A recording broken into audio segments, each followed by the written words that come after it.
Hello, everybody. Good day, good evening to everyone, and welcome back to the Ask Abhijit show. Today, we are doing episode 272. I hope everybody is doing fantastic.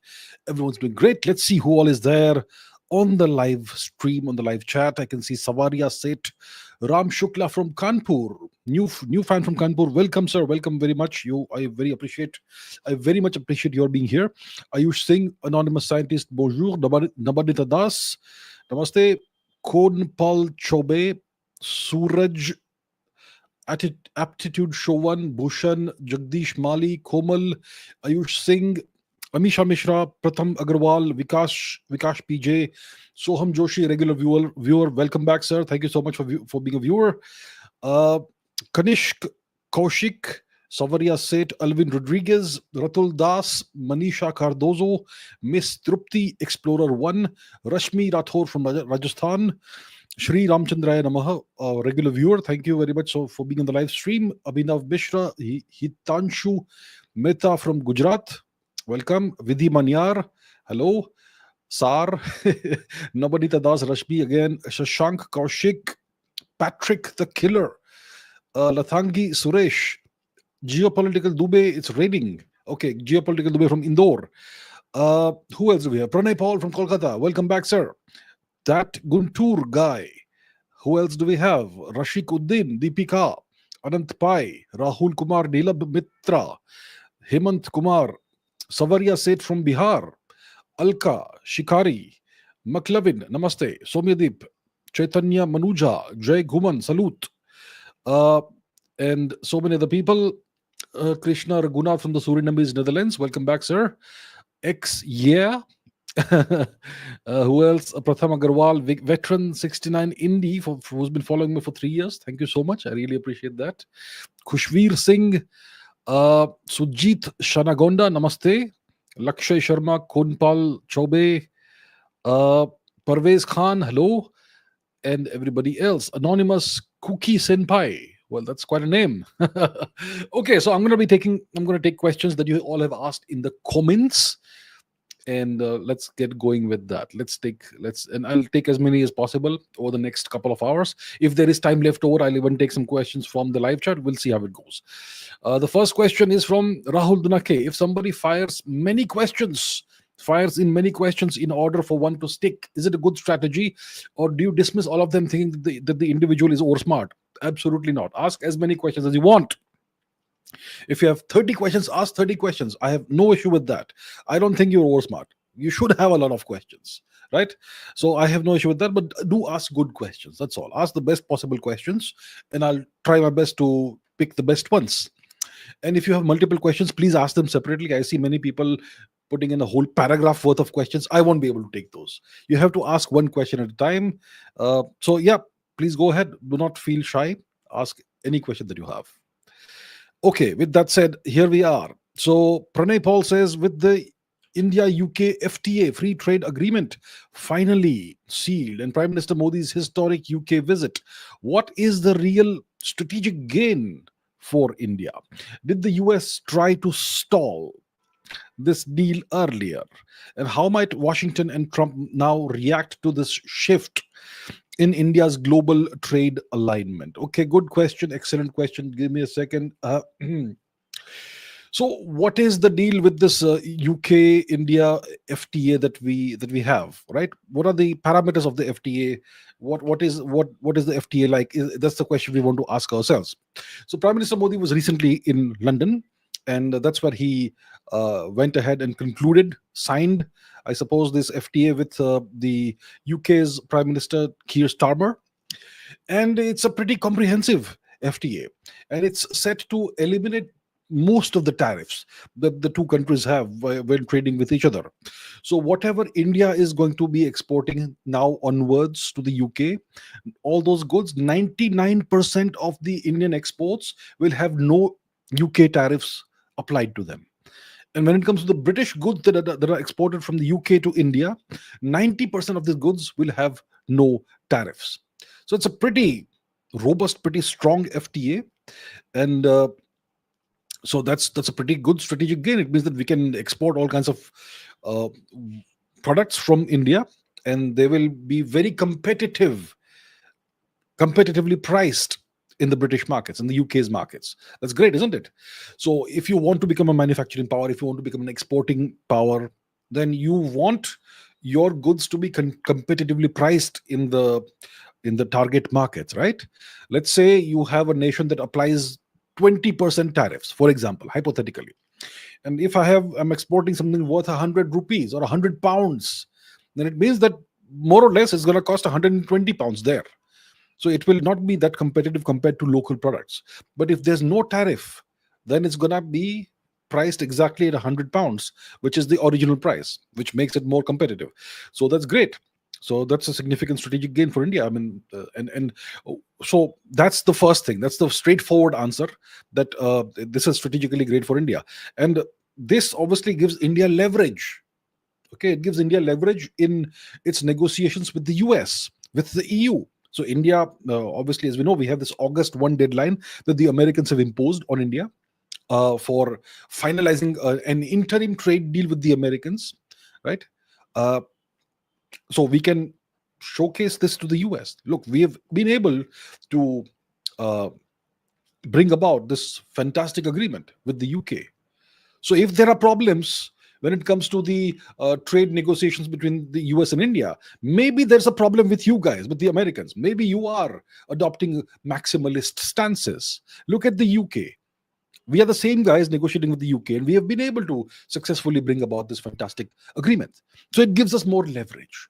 It also gives us leverage vis-a-vis other countries, vis-a-vis the EU, and so on. We also have the trade agreements that have happened between us and Australia, and there's more to come.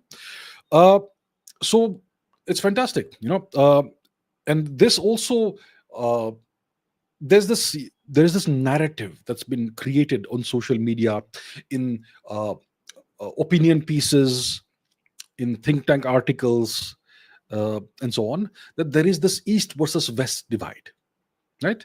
And India is an Eastern nation, and India is something, that sort of thing. So we can once again showcase this deal to demonstrate that, look, we don't believe in an East versus West divide. We are a multi-aligned nation, and our multi-aligned approach is successful, right? And you can see that we've been able to achieve this landmark deal with the UK and also with Australia, and we're going to be doing it with other nations. So there is no such thing as an East versus West divide. We're not part of this bloc or that bloc or this group or that group. We are multi-aligned.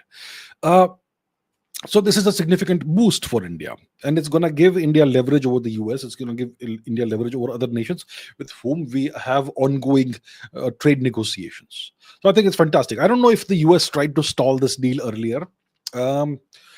How might Washington and Trump now react to this shift in India's global trade alignment? It's obviously going to be noticed and noted in Washington, and now the onus is going to be on the US to finalize an interim trade deal with India by August 1. And if it doesn't happen, then we can certainly tell them that, you know what, you guys have been obstructionist. Maybe you guys have had maximalist stances, all or nothing, that sort of thing. And we're not going to give in to your bullying or arm twisting or such things. So it's definitely good for India. It's great for India, and it's going to give us leverage over. It's going to give us leverage in our trade negotiations with the Americans, mainly the Americans, also the EU. It sets a precedent that, look, we went ahead and we did this with the UK. Now let's do it with the EU. Let's do it with the Americans. Whoever we are negotiating with, we can showcase this. Look, we achieved this. So why can't we achieve it here with our negotiations? So overall, it's fantastic. It has, multiple benefits for India. So overall, great. Very pleased to see this. All right, what other questions? Next question. Okay, Rakesh says, how do you see the trade deal between the US and Japan? Is it a win-win deal? And how do you see the India? Okay, we spoke about the India and UK trade deal. Let's talk about the US and Japan. So let us put out, I haven't seen studied this in detail, but I can show you this. And this should be a good enough indicator as to what the deal is like. So this is Donald Trump's Truth Social account, in which he has spoken about this deal. So this was on July 23rd. Today is July 26th, 3 days ago. That's when he put out this social media post. We just completed a massive trade deal with Japan, perhaps the largest deal ever made. Japan will invest, at my direction, $550 billion into the United States, which will receive 90% of the profits. Does this look like a win-win trade deal to you? The US will receive 90% of the profits. The Japanese will invest $550 billion into the US. This is a big win for the US. And the US will receive 90% of the profits. That's what Trump is claiming. If that is correct, then it's not a win-win situation. It's heavily skewed in favor of the US. Now, let's read forward. This deal will create hundreds of thousands of jobs in the US, of course. There has never been anything like it. Perhaps most importantly, Japan will open their country to trade, including cars and trucks, rice and certain other agricultural products, and other things. Japan will pay reciprocal tariffs to the US of 15%. Reciprocal tariffs, which means that Japan will also impose 15% tariffs on American products. So that is balanced. It's 15% both ways. That is fine. This is a very exciting time for the US, for the United States of America, especially for the fact that we will continue to always have a great relationship with the country of Japan. Of course, you occupy them militarily. They have no choice. So obviously, it's going to be a great relationship for you, not for Japan. For Japan, it's not a great relationship. For you, for the US, it's a great relationship. Thank you for your attention to this matter. And then he goes ahead and says this as well. Let it load. Remember, Japan is, for the first time ever, opening its market to the US, even to cars, SUVs, trucks, and everything else, even agriculture and rice, which was always a complete no. My God, the Japanese are opening up their market to American agricultural products. That is a disaster for Japan. We'll discuss why it's a disaster. The open market Japan may be as big a profit factor as the tariffs themselves, but was only gotten because of the tariff power. So he's boasting how strong his arm twisting tactics are. That's what Trump is doing here. They also agreed to pay billions of dollars worth of military and other equipment and give us 90% of $550 billion and more. MAGA. Right?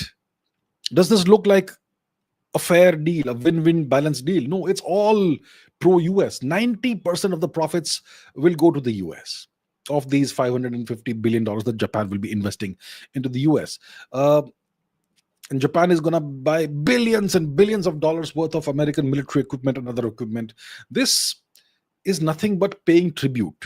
Now, what do I mean by paying tribute? When you had the Roman Empire, when you had other empires, and they had vassals. So the Roman Empire had, let's say, Judea as its vassal, or whoever else. Then those vassal states, those vassal nations, had to pay annual tribute to the Roman Empire, which would be either in the form of a certain quantity of gold every year, or a certain quantity of wheat or agricultural produce every year, or a certain quantity of slaves every year, or maybe a combination of all three, and other factors as well. That's called an annual tribute that you pay to your overlord if you are a vassal. Now, in today's world, you can't make it so clear that you are taking tribute from your vassal. So you couch it in this sort of language that, we're gonna sell stuff to Japan, and Japan will buy billions and billions of dollars worth of this and that, and that's tribute. And the profit, obviously, 90% plus will remain with the US. So there you have it. It's nothing but a vassal paying tribute to its overlord. That's the thing.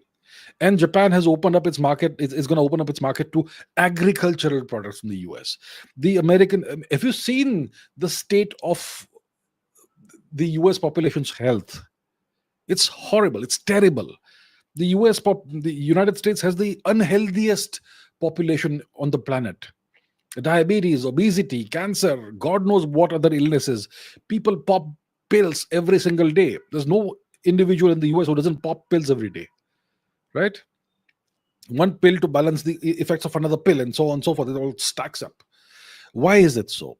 Why is the food? Why is everybody sick? It's because of the food, the agricultural products, and whatever else. It's extremely unhealthy. All genetically modified, engineered, and whatnot. And if you import that from the US and feed that to your population is going to fall sick, and you're going to have the same effects. And of course, then there's the patented products like if they sell you rice, for example, genetically modified rice, then the patent of the rice remains with the American companies, which means they own the rice. So if you take the rice seeds and replant them, then they're gonna take a share of the profits, whatever happens. It's terrible. It's terrible, and that's why India has been opposing. India has been pushing back against the US in our trade negotiations with the US, because the Americans want us to open our market to their agricultural products, which is a big no-no for us. But the Japanese have, well, they have been forced into this. This is not a good trade deal. This is a horribly lopsided trade deal, similar to what the Americans have done with Indonesia, for example. We spoke about that some time ago. So yeah, that's what happens when you are a vassal and you have no leverage. This is what happens to you. Remember, that's why sovereignty is so important. So this is a terribly lopsided trade deal, extremely unfair, extremely unbalanced. The US will get 90% or more of the profits. Terrible. Okay, Janil says, what can we theoretically do if tomorrow, let's say, the US puts 500% tariffs on us, like they've been threatening? What leverage does India have except for the Chinese angle? Right. So let's look at this hypothetical scenario. 500% US tariffs on Indian goods. What could India do? So first of all, look at the things that India has. India has this huge services export market that we control, right? Particularly in BPO, business process outsourcing, in the IT field, of course, right? Major American corporations like Microsoft, Google, etc. Almost every American Fortune 500 company, all of these companies, they heavily depend on Indian technological talent and service centers. So if the Americans impose 500% tariffs on India, we could immediately disrupt this, and this could immediately impact these corporate operations. So that's number one. Then pharmaceutical dependency. India supplies about 40 to 50% of America's generic drugs.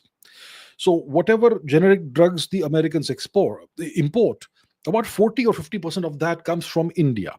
Okay, and if we restrict that would create an immediate healthcare crisis in the US, and that would be tremendously bad for Donald Trump, because he will be blamed for that, right? The Republicans will be blamed for that. You imposed 500% tariffs on India, and that's why India retaliated.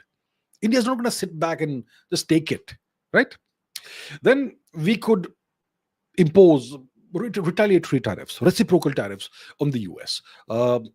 Whatever it is, energy exports, agriculture. No, we don't import agricultural products, obviously, but whatever else. So that's another thing.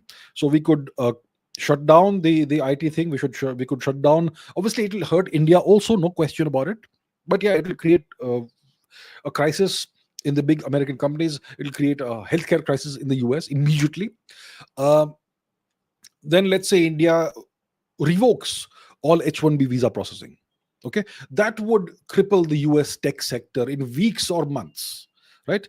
Because the US tech industry, the IT industry, the tech industry overall, it employs hundreds of thousands of Indian professionals, and these cannot be easily replaced.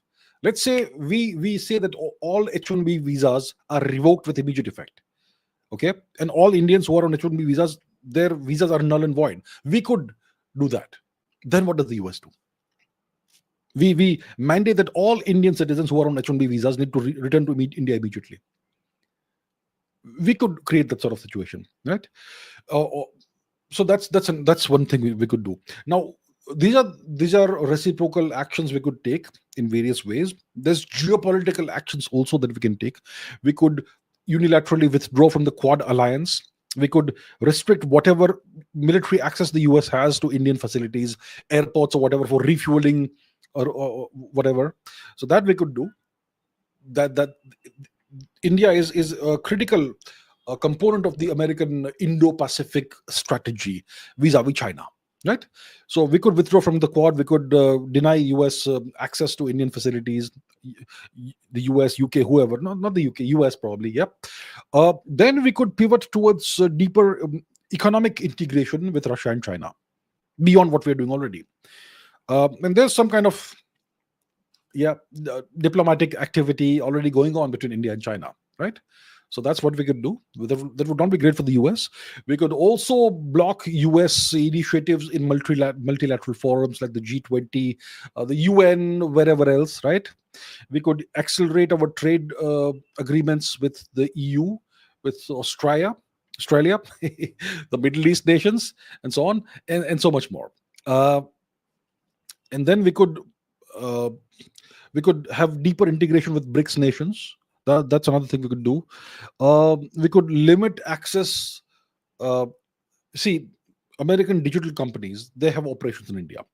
We could create uh, situations where they will have to localize the data within India. We could increase the compliance requirements for operating in India. We could limit market access to various American companies, so much more. So there is so much India can theoretically do if the US hypothetically imposes 500% tariffs on India. It's not like India doesn't have any leverage. So the US is very well aware of this, and that's why the trade negotiations are going on. There was an earlier deadline. I think I forget the date, whatever it was, that came and went. Nothing happened. No trade deal happened. Now the Americans are saying that this new deadline that they have unilaterally imposed, which is August 1. We'll see how it goes. We'll see how it goes. We don't have to accept any of their unilaterally imposed deadlines. And of course, this 500% tariff threat, it's about India purchasing oil from Russia, and they're not happy about that. Well, boo-hoo. We are re-exporting it to the Europeans, aren't we? Europeans are buying it. The EU is buying it. So they need something that we are offering. So we are getting it in this manner. That's up to us. We are a sovereign nation. And so that's the situation right now. They are threatening that they will impose 500% tariffs on us if we continue with the oil imports from Russia. We'll see about that. We have plenty of leverage. It will hurt us too, no question. But it's not like it will not hurt them either. So that's where we are. Now let's talk about India and China, of course. So anonymous scientist says, why is China suddenly cozying up to India?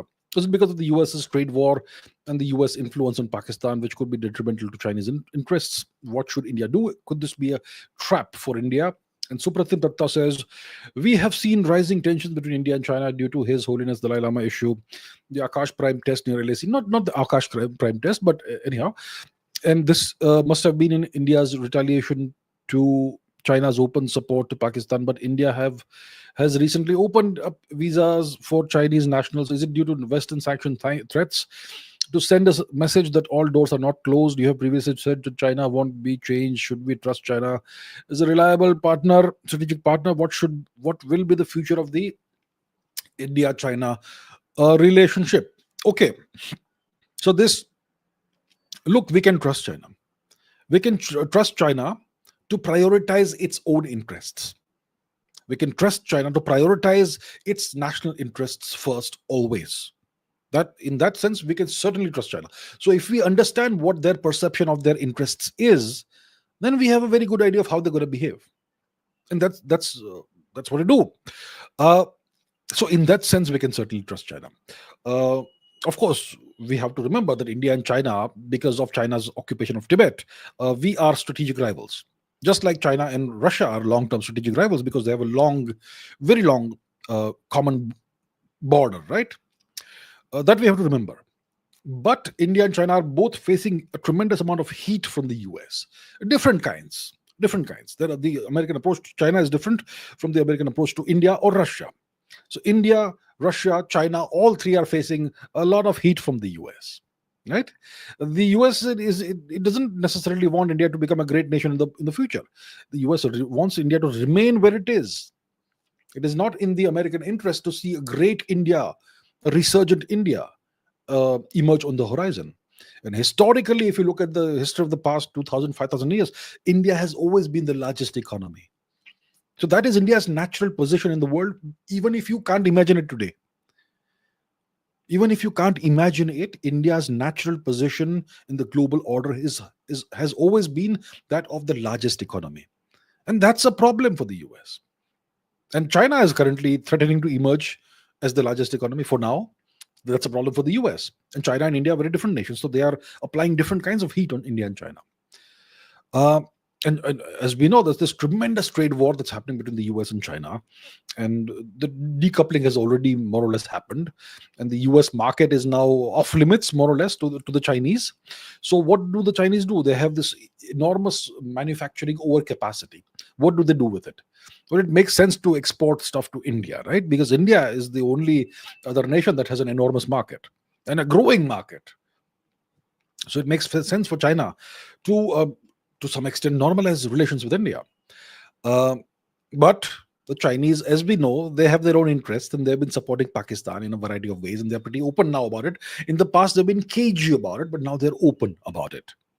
And that's why we have gone ahead with other things, like imposing pressure on China vis-a-vis via the Tibet issue, the issue of the reincarnation of His Holiness Dalai Lama, all of that. And that obviously will make China behave. Most of you will think that if we do these things, China will get angry, and then the relations can't improve. No, this is how relations improve.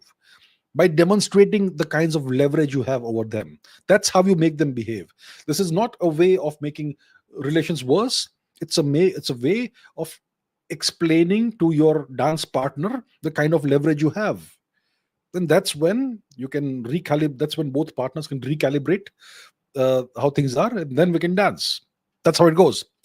But we have to remember that China will always see India as an adversary, and we have to. That's why we have to be very careful about China. And I've always said that.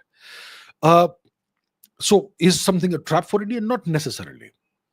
Not necessarily. Now there is talk of RIC again. I mean, a few weeks ago, I had this episode on I think geostrategy, most likely, in which I explained in detail with a tremendous amount of historical precedents that China has always been the spoiler when it comes to BRICS and RIC. So now the onus is on China. There's this talk of RIC again, and the Chinese are having the Russians talk about RIC right now because they want to revive the concept. Well, that's fine. It's good, but it will all depend on China's attitude and behavior. So overall, the point is that if China is and there are other manifestations of China, like you say, cozying up to India.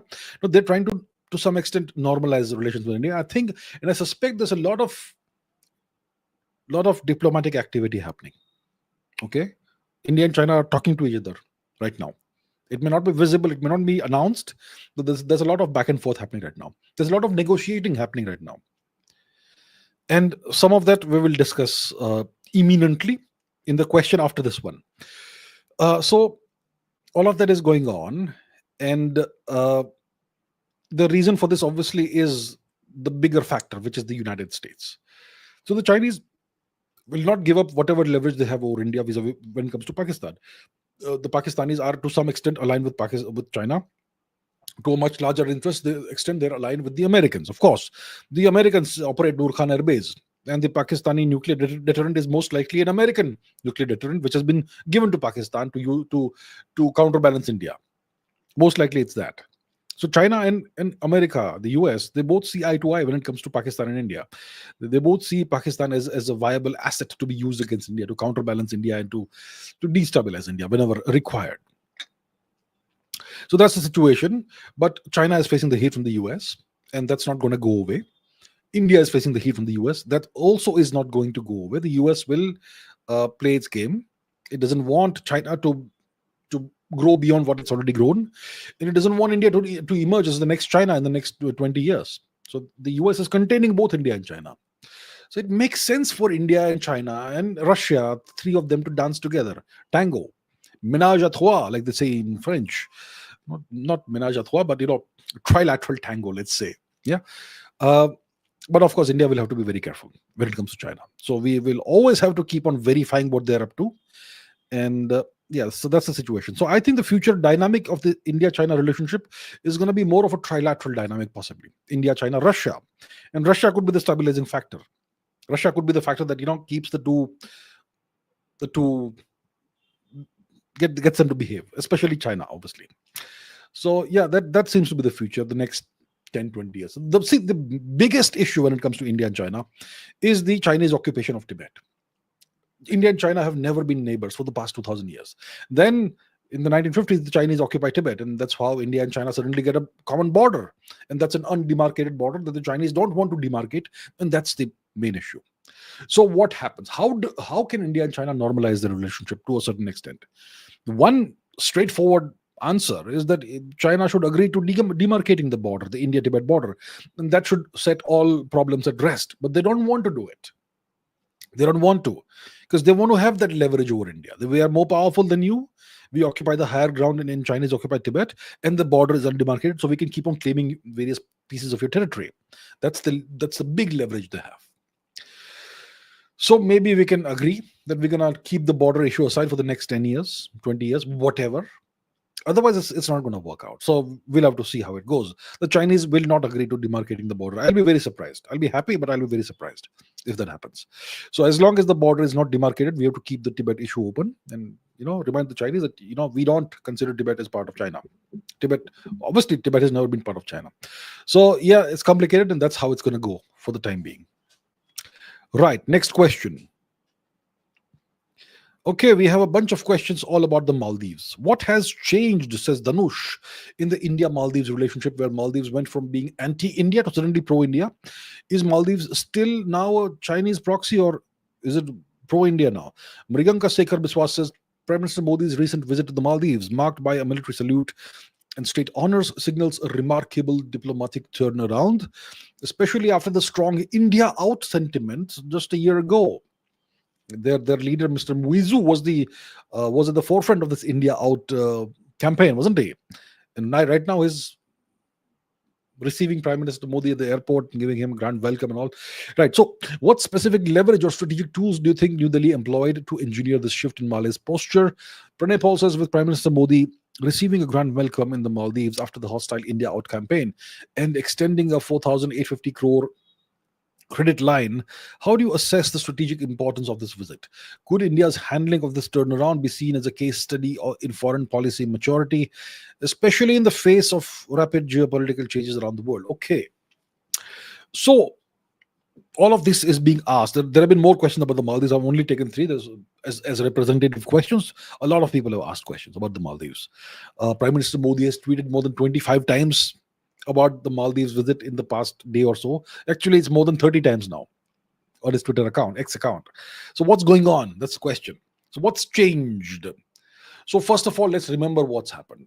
There was a pro-India, friendly to India government in Maldives, which went out of power. A new leader came in, Mr. Muizu, and he came to power on a very strongly anti-India campaign. India out. He had this T-shirt he was wearing. India out. Do we have that? Let me see if we can find that. India out, Mr. Muizu. Anyhow, I'll not go and put that on the screen because it's not important. But he had this very strong anti-India campaign, and that's what brought him to power. And he has been very strongly pro-China. So Maldives has always been this contested ground in the Indian Ocean region, where China has been trying to increase its influence, even Sri Lanka. But let's talk about Maldives. So there have been pro-China governments, then pro-India governments, and again pro-China, then again pro-India. It's been back and forth like that in the Maldives. And Mr. Muizu has been historically very pro-China and very strongly anti-India. And he took all kinds of steps to get India out of the Maldives. So some Indian military personnel were stationed in the Maldives as technical personnel to maintain some aircrafts that we had donated to the Maldives.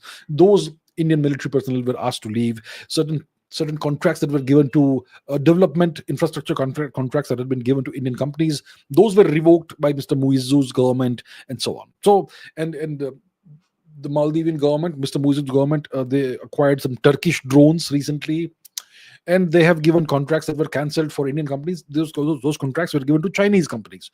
So overall, it's been very strongly pro-China and very anti-India. And I suspect there could be a religious angle to this as well, right? Possibly. So what's happened now? What happened? The guy went from being totally anti-India to welcoming Prime Minister Modi, hugging Mr. Modi at the airport, and putting up a gigantic poster of Mr. Modi on the Defense Ministry building, and very warm welcome to Mr. Modi, and all kinds of agreements have been signed. What happened is the question. Is Maldives still a Chinese proxy, or is it back with India now? I suspect it is still. Mr. Muizu and his government are still a Chinese proxy. I suspect they still are. Then what happened? That's the question. So that's what I was talking about just a while ago. that India and China, they are most likely quietly talking, diplomatic activity back and forth. There's negotiations happening. You want this? I need this. Let's talk. What can you give me? What can you offer me? What can I offer you? What do we want? What do we try? What do we want to achieve? Okay, you want better relations? Talk to Maldives. Get them to go back to being friendly with India. That's possibly something that could have happened. So I think Mr. Muizu is possibly still a Chinese asset, but because of the changed situation between India and China, maybe this has come about. Let's just put it that way, right? Um, and obviously, this has happened because of the diplomatic maturity that India has shown. Mr. Muizu has had a very strongly anti-India campaign. He has been extremely unfriendly towards India in the past, right? But India did not ever respond officially like that. In response to that, the Indian government did not make any anti-Maldives statements. The Indian government did not make any anti-Muizu statements. The Indian government's signaling and messaging was very calm, completely ignored the negative messaging coming from the Maldives, right?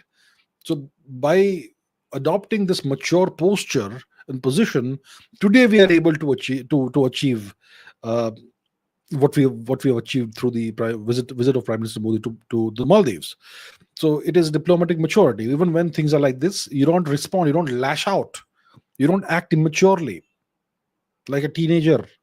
Yeah, you don't do that. So that's what India has done. Um, what other questions do we have? So it's pretty strategically significant. I suspect, I expect that India's there's going to be more developments in the India Maldives relationship. Maybe some development projects may once again be given to Indian companies, and so on. We'll have to see about that. But this is a very mature approach that India has taken to the Maldives. So I think that this has happened because of the situation, because of the evolving situation between India and China. And China must have said that they're okay with India, with Maldives no longer being anti-India, that sort of thing. So that's most likely what's happened. So it's great. It's very mature diplomacy, very mature foreign policy from India. Excellent. Okay, multiple questions about Thailand and Cambodia. First of all, if you want to understand what's going on, please watch episodes 11 and 14 of Geostrategy, in which I've explained the situation in great detail. In episode 11, I've spoken about the historical context of this issue, the Thailand-Cambodia border dispute. And in episode 14 that aired last night, in that I've spoken about what has recently happened, the recent uh, conflagration, the recent escalation in the issue, which came out of essentially nowhere. So Shri Ramchandra Nama says Thailand has more military advantages compared to Cambodia. How to stop this from turning into a war? Should India play a role in this? After all, it's a Hindu temple. Well, India is not officially a Hindu nation, by the way. The government of India is officially a secular government. So even if it's a Hindu temple, well, we are no longer a Hindu nation, you see. So we no longer have that moral high ground of being a Hindu nation, and that's why that we are a Hindu nation. That's why we should go and mediate and put an end, find a way for both sides to put an end to the fighting. You can do that only if you are an officially Hindu nation. Then you have the moral authority to do that. But India is a secular nation. So forget about that being a Hindu temple. And secondly, this is no longer a conflict about the temple. It's gone beyond that. There's been military action in parts of the border that have nothing to do with the temple, far from the temple also. So the whole conflict originated as a conflict about the ancient Shiva temple, the Priya Vihar temple, which was built up, which the construction of that started about 1100 roughly years ago by the Khmer king Suryavarman II, the king who built the Angkor Wat temple also in Cambodia. So he was a great king, and the construction went on for about 100, 200 years. And today the temple is ruined. There's no active worship as far as I know happening over there, but it is still this temple is still very highly revered in both nations. So both nations want this temple. And the territorial dispute happened because of the actions taken by the French colonizers who occupied the region. And long history, if you want to understand the history, you can look at episode 11 of Geostrategy. So and the UN also, the International Court of Justice also gave some judgments which were kind of ambiguous and so on. So that's why this entire thing is continued. Um, Now the question is this geopolitically significant? Does it affect the interests of the US, China, or India, the Southeast Asia nation? And what's the reason behind the recent flare-up between the two nations? Is it just a border issue, or is there something deeper going on, like the case of Manipur and Project Cookie Land for Christ, Project K, which is a proxy conflict, right? And can India or China do anything about this conflict? Okay, so this conflict was about this temple. Should I go to the map? Well, why not? Let's put the map on the screen, because it's always a good idea to take a look at the map. So let's put the map on the screen. Here's the map. We go to our neighboring countries over here. Thailand is a neighboring country, in case you're not aware. We have a maritime boundary with Thailand. Right across the Andaman Sea, we have Thailand. Over here, Surat Thani and Phuket and so on. Not far. So we have Thailand, and east of Thailand, you have Cambodia, right? They have a reasonably long border. Now let's go to the Priya Vihar. Priya Vihar temple. So it's going to zoom in. So it's a pretty big temple, and the Indian government is involved in some of the restoration activities of this temple. It has been. This temple is on a hillside, as you can see. Pretty big temple, as you can see. Multiple gopuras, 4 gopuras, and so on. So this is a temple that sits on the border between the two countries, and this has officially been given to Cambodia by the International Court of Justice. As you can see, it falls within Cambodia. And there are other temples also in this region, Hindu temples, that are kind of desired by both countries. So that is the situation. But now the fighting is happening in other parts of the border also, far from the temple. So it started as a temple dispute. Okay, it started as a dispute about a temple, nothing more than that. But now it's become something bigger. So what is the situation? So this all started. So there have been multiple phases of fighting over the years between the two countries. I think 2008, 2009, there was a big flare-up, but then it was contained eventually. Now there's a bigger flare-up because the Thai government has employed F-16s to conduct airstrikes on Cambodian military targets. I mean, that's a huge escalation. So look, Cambodia. Understand the history. Okay, once again, we go to the map. To understand the history, we have to look at the map. Okay, I'll explain the history. So, in the 1970s, what happened is that, okay, here we are. So we have Cambodia, we have Thailand, we have Laos, and we have Vietnam. These are some of the most important nations in the ASEAN region, Southeast Asia region. Another is Myanmar, of course. In the 1970s, the Chinese had a proxy fighting force called the Khmer Rouge, which were a communist movement. And the Khmer Rouge was supported, unfortunately, by Cambodia's crown prince, Shri Narottam Sihanouk. And the Khmer Rouge, which was a Chinese proxy, it was able to take control of Cambodia in the 1970s, second half roughly of the 1970s.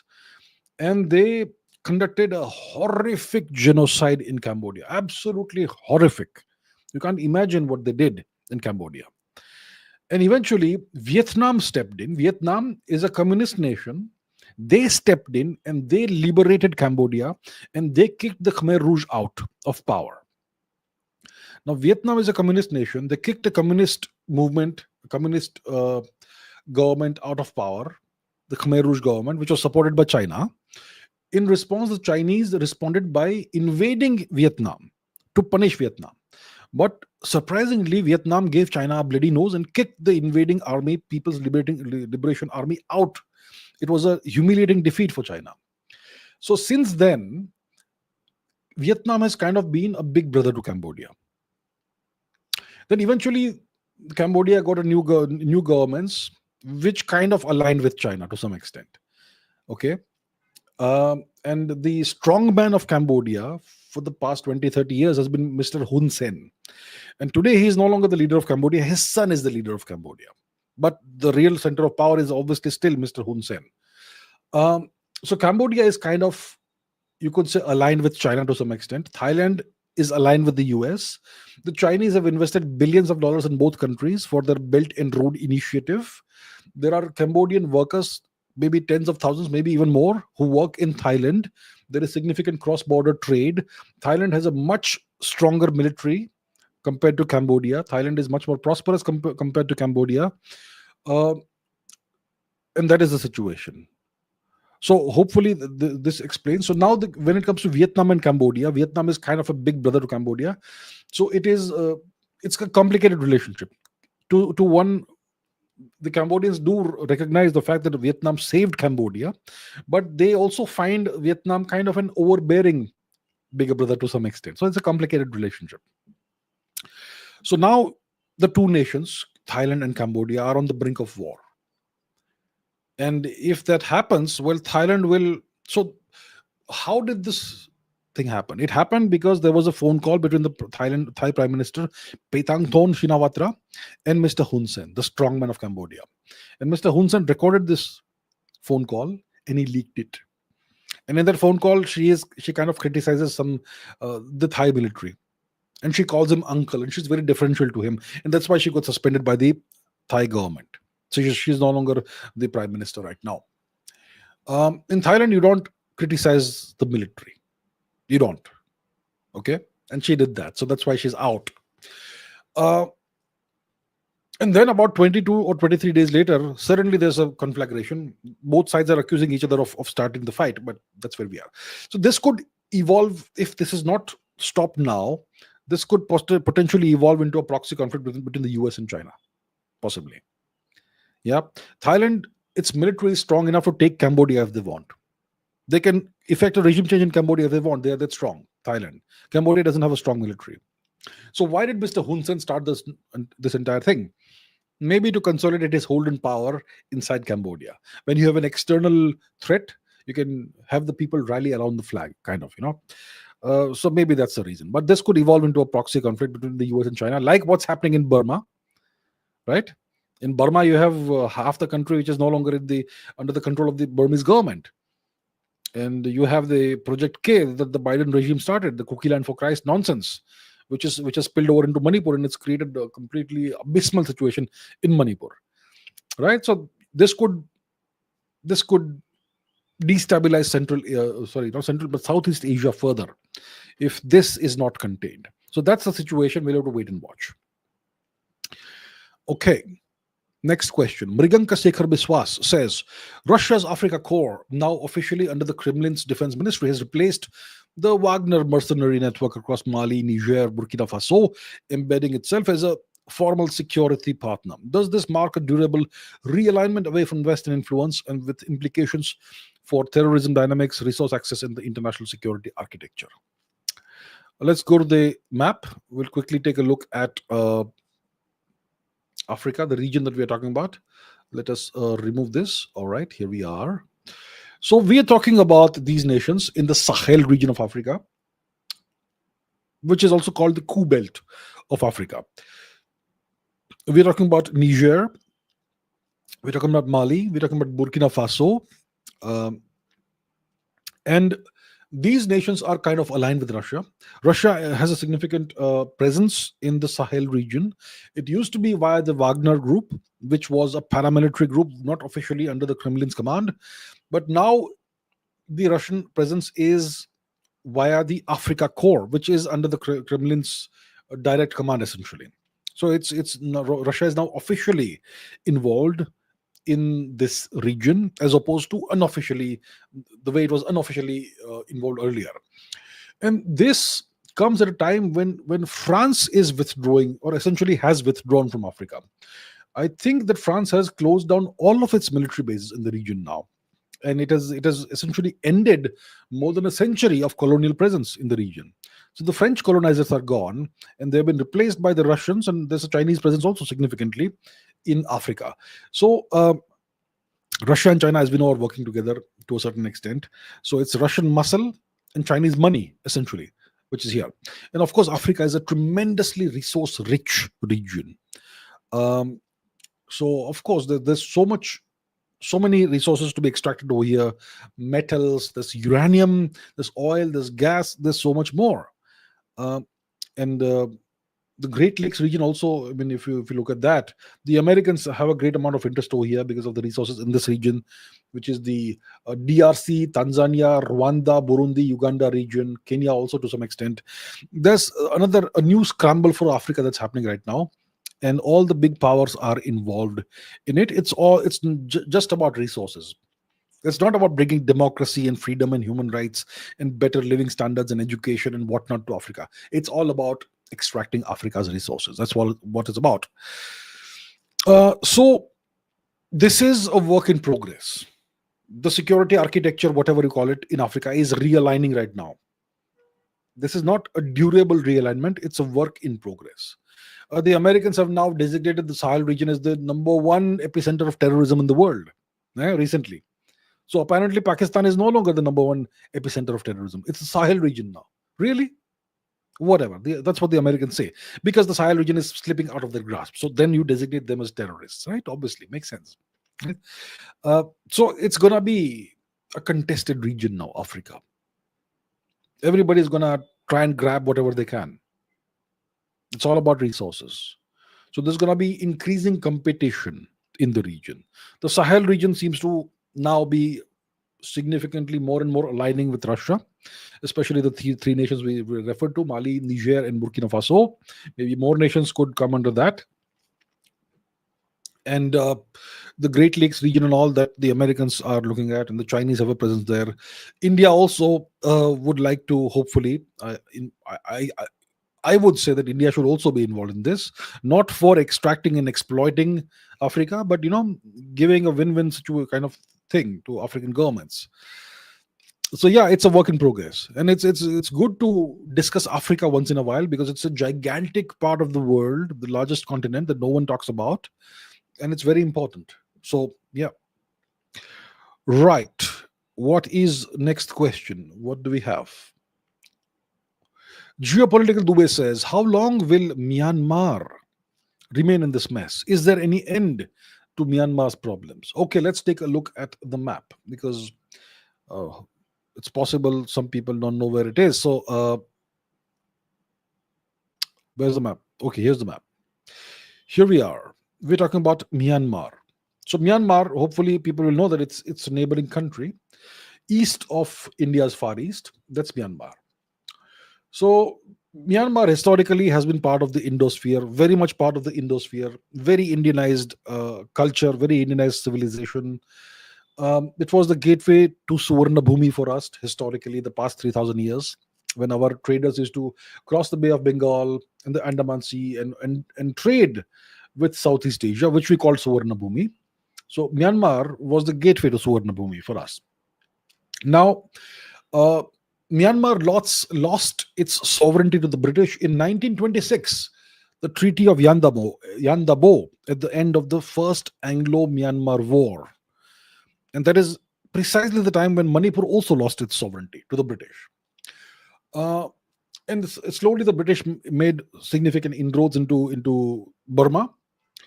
And they occupied Burma just like they occupied India. Okay.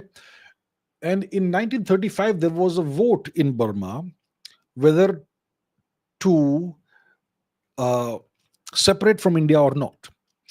And they voted to remain unified with India, but the British still went ahead and separated Burma from India. So the Burmese leaders wanted to remain united with India, but the British disregarded that vote and they cut Burma off from India into a separate entity. And then eventually Burma got its freedom. Long story. Yeah, General Aung San was the first leader, if I'm not mistaken. Eventually his daughter becomes the Nobel Prize winner and so on. Yeah, so he was one of the freedom fighters for Burma. And then there's this long period where Burma is under military rule and there's no progress, no development, nothing happening in Burma for the longest time. That's been the history for the longest time.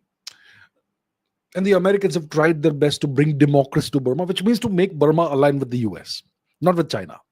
See, if India had been a great power as opposed to China. Or if Burma had the option of two great powers, India and China, Burma would have always, in the 20th century, wanted to align with India. But India never gave Burma that offer. India never rose as a great power, a power that could be a security and economic guarantor for the other nations. So Burma had no option. The Burmese government, the Burmese military, had no option but to align with China. India was disinterested. The Indian government was not even interested in its own northeast, far east. So how did you expect India to be interested in Burma? So Burma aligned with China. And in the 21st century, America tried to bring Burma into the Western fold. Barack Obama, they had given a Nobel Prize to Aung San Suu Kyi, and then there was this agreement with the Burmese military government that there'll be some form of democracy and so on. And Aung San Suu Kyi becomes the leader of Burma for a while, before she's put back under house arrest. We know that. And when she was the leader of Burma, she cracked down on the terrorists, Rohingyas. And that's why the Americans started, the West suddenly threatened to revoke her Nobel Prize, if that's even possible. Now, when it comes to Burma, when it comes to the northern part of Burma, once again, let's go to the map. A lot of people aren't Burmese there. So the neighboring parts, there are lots of Nagas in Burma, which is fine, and lots of Kukis. The Kukis who live, the Chin Kukis who live in Burma, they're not Burmese. They don't speak the Burmese language. They don't practice Burmese culture, and they don't really have any allegiance with Burma. They're just occupying the land. They came from possibly from the Yunnan region of China. Only in recent times they occupied parts of Burma, and there are other ethnic groups also in the northern part of Burma. And all these ethnic groups are fighting against the Burmese government. And some of these are aligning with the US, some of these are aligning with China. And the effect is that about half of Burma is under the control of the Burmese government. And the Americans started this new project, right? Cookie Land for Christ, Project K. And they spilled that over into Manipur. And because of the open border that we have between India and Burma, I don't know, lakhs and lakhs of Kukis have entered into Manipur, either from Mizoram or whatever, and they've created an absolute mayhem in Manipur. So Manipur is half of Manipur, at least more than half, is under foreign occupation right now. Yeah, kind of, because we have foreign infiltrators squatting on our territory. So Burma is in civil war, and these groups who are fighting the Burmese government, they have an endless supply of arms and ammunition coming from somewhere, right? Some of it will definitely come from China, but not all of it. So the question is, where does the rest of it come from? And that's a question we'll have to wonder about, I would say. So that is the mess in Myanmar. It's a proxy war between the US and China, right? There are Chinese aligned groups, there are US aligned groups, and there are nationalist groups which are aligned with the government of Burma. And the US aligned groups are creating mayhem in Manipur. Okay? Yeah? So that's the situation. Is there any end to all of this? So what should be the desired end state? The desired end state for Burma is that Burma should retain its sovereignty. It should regain control over all of its territory. And those groups who are fighting the Burmese government need to be brought to justice. That would be the logical and correct end state, right? I mean, if you say that everybody has the right to democracy and right to declare independence, then they can apply the same logic to India, right? I mean, it doesn't work like that. So this happens when a nation becomes weak. That's when all these little ethnic groups start demanding independence, and they start aligning with foreign powers to destabilize the country. So Burma is, we know that there are these breaking India forces. Similarly, we are seeing the breaking Burma forces in action right now. And it is in our interest, it is in India's interest that Burma remains unified and hopefully aligned with India. So is there any end to this? Well, as long as the Americans in China, as long as the Burmese government isn't strong enough to put an end to all this separatism and foreign interference, this will continue. So yeah, right now we don't see an end to it because the foreign powers are too strong, the US and China, and they are tearing Burma apart. Okay. Pranay Paul says, with Singapore's senior minister openly calling for a world minus America trade framework in response to Trump's tariffs. Is Singapore breaking from its traditional vassal-like alignment with the US? What's the deeper truth behind such bold statements? Real strategic recalibration or economic posturing? And how might this reshape Asia's geopolitical balance in the coming decade? Okay, so Singapore's senior minister has recently, like yesterday or day before, whatever, uh, called for a trade framework, a world minus America trade framework, in response to the mayhem that has been unleashed by the Trump administration's tariff war on the world. Right. So Pranay is asking: is Singapore therefore breaking from its traditional vassal-like alignment with the US? Is it? It's a statement. It's a statement. It's just words. It's an expression of displeasure. Then you know what, you're going too far. It's feedback to the master. A vassal is allowed to criticize the master. You can criticize verbally. You can give your feedback. You can sometimes say it in the open. As long as you don't take any actions that are detrimental to the master's interests, nothing happens. That's how it goes. So it's just words. I don't care. It's not important. As long as there's no action that goes that aligns with those words. So this is an expression of displeasure. This is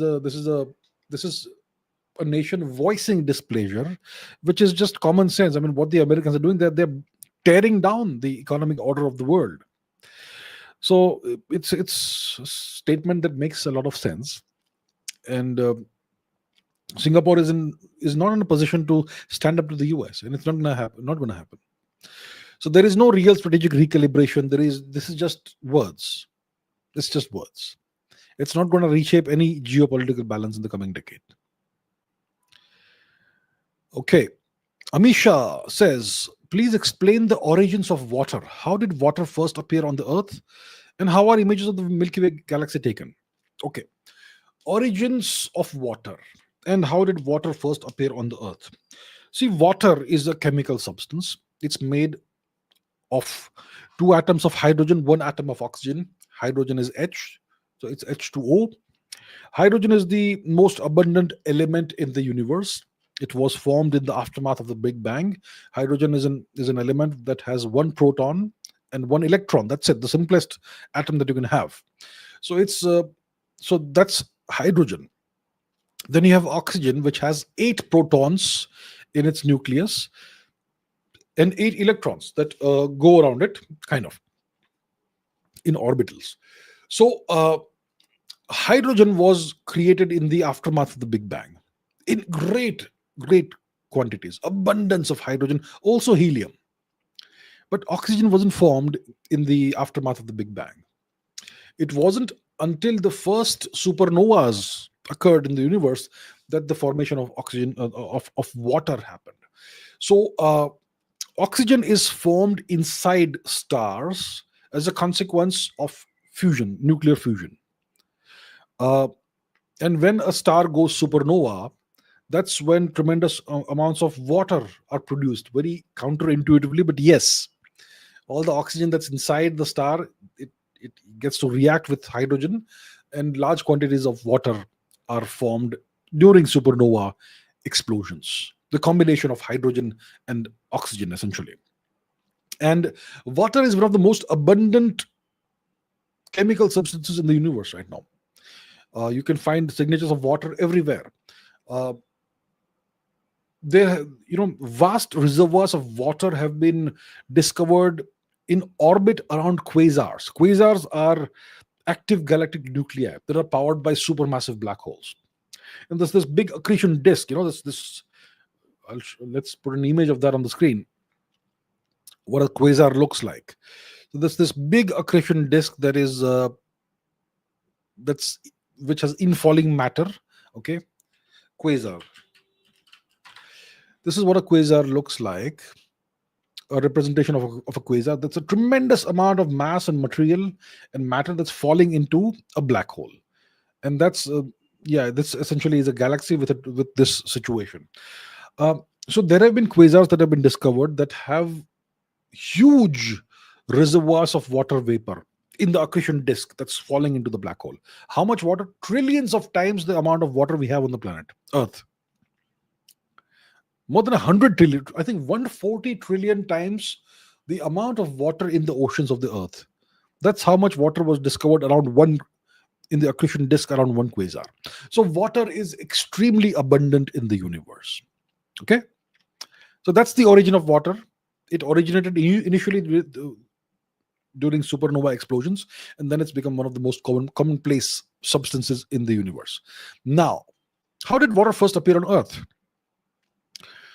So the Earth was formed about 4.5 billion years ago when our solar system was formed. Our solar system was formed out of a protostellar disk, which was a huge cloud of gas and dust. And that cloud of gas and dust, where did all that gas and dust come from? It came from the debris of supernova explosions. So there were previous stars that went supernova and died. And all the gas and dust and whatever else debris was left over, it eventually once again coalesced together and formed a new solar system. So our star is our sun, the sun that gives us life. It's a reborn star. It's maybe a second or third generation star. Okay, and it's had ancestors who lived and died. So about 4.5 billion years ago, the solar system starts forming as a protostellar disk. Let me show you what a protostellar disk looks like. Let's put that on the screen. Okay. This is what a protostellar disk looks like. This is an actual image, protoplanetary disk, protostellar disk, whatever you want to call it. So when the gas starts combining once again, starts coming together because of self-gravitation, it starts spinning around a center. That's just how it goes because of Newtonian physics. Very simple. And at the center, eventually, a lot of gas combines together and it ignites nuclear fusion, and that's the birth of a new star. And that's how the sun was born. And eventually, you had other planets also that formed around the sun along the same disk, right? In the same plane as the original protostellar disk. So that's how the solar system was formed. So there's a lot of substances, a lot of stuff that was left over from previous stars, right? And as we know, supernovas give birth to water. And obviously, you had previous stars that lived there with possibly planetary systems of their own. So they would have had water in those planets as well. So a lot of the water that became part of the solar system was water that was left over from the previous solar systems that had existed before the stars went supernova. So the Earth forms about 4.5 billion years ago. It's a hellish world, nothing like what we see and experience today. It's a huge, hot, not huge, similar sized thing, planet, but it's extremely hot. It's full of lava and magma is bubbling away. The atmosphere is toxic to us living on the Earth today, very different atmosphere. And there was this period called the Hadean period in the early solar system's history, a period of intense bombardment by asteroids and fragments of rock and whatnot. And it is believed that these asteroids and comets and fragments of rock and all that, these objects, they all had water on them. And that's how this water became, it reached Earth through this bombardment by asteroids and rocks and all that. So it is believed that a large amount of the water that exists on Earth today, it came on the planet through these collisions with all the debris that existed in the solar system in the early part of the solar system's history. So that's how water appeared on Earth, through collisions. And then there was another gigantic collision, which is believed to have happened, which gave rise to the moon. Even that collision with a smaller planet, which is now part of the Earth, even that collision may have brought water to the Earth. So that's how water appeared on Earth. It's a long process. It happened through very violent activity. That's the most likely explanation that we have thus far. How are images of the Milky Way taken? you take them with the cameras and you expose the camera in a very dark part of the. See, today if you live in cities, there's a lot of light pollution, you can hardly see the sky. So you have to go to some remote area where there's complete darkness, hopefully, and then you take long exposures at night, and you will see some part of the Milky Way. Now you cannot take a proper image of the Milky Way from outside because we are inside the Milky Way. Our solar system is in one of the arms of the Milky Way. The Milky Way is most likely a spiral galaxy.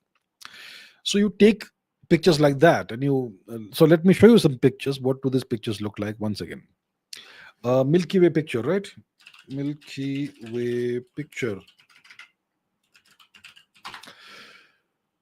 So when you get images like this of the Milky Way, these are artistic representations. This is an artist's imagination of what the Milky Way looks like. We don't really know what it looks like from outside. We have no way of going outside the Milky Way and taking pictures like these.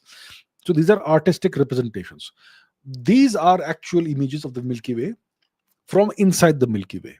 So we can only imagine what the Milky Way structure is like based on whatever data we have.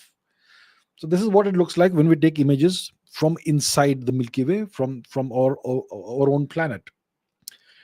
That's what it looks like. And if you actually experience this, if you go to a dark part of the planet where there's real good darkness, and if you look out at the sky and you see the real Milky Way, it's an awe-inspiring sight. It looks like it's a cloud, so many stars. I remember when I was a little kid, the first time I saw that, I was awestruck. Look at the number of stars we have out there. So yeah, that's how it is. So you have to take images in a part of the planet where there's no light pollution, and that's how we do it. And you take multiple exposures and you stitch them together, and that's how you get a better image. All right. Okay, Amisha has another question. Why was it a taboo for Hindus to cross the sea? How did this practice originate in Indian society? And what's the difference between AD, BC, BCE? It's really confusing. Okay. The taboo for Hindus to cross the sea. First of all, let's look at some actual history. We know that Southeast Asia became Indianized over thousands of years, right? We called Southeast Asia Suvarna Bhumi. Let's go to the map, and we'll put the map on the screen. 1 second, give me a second. Okay. So here's the map. We're looking at India from Southeast Asia's perspective.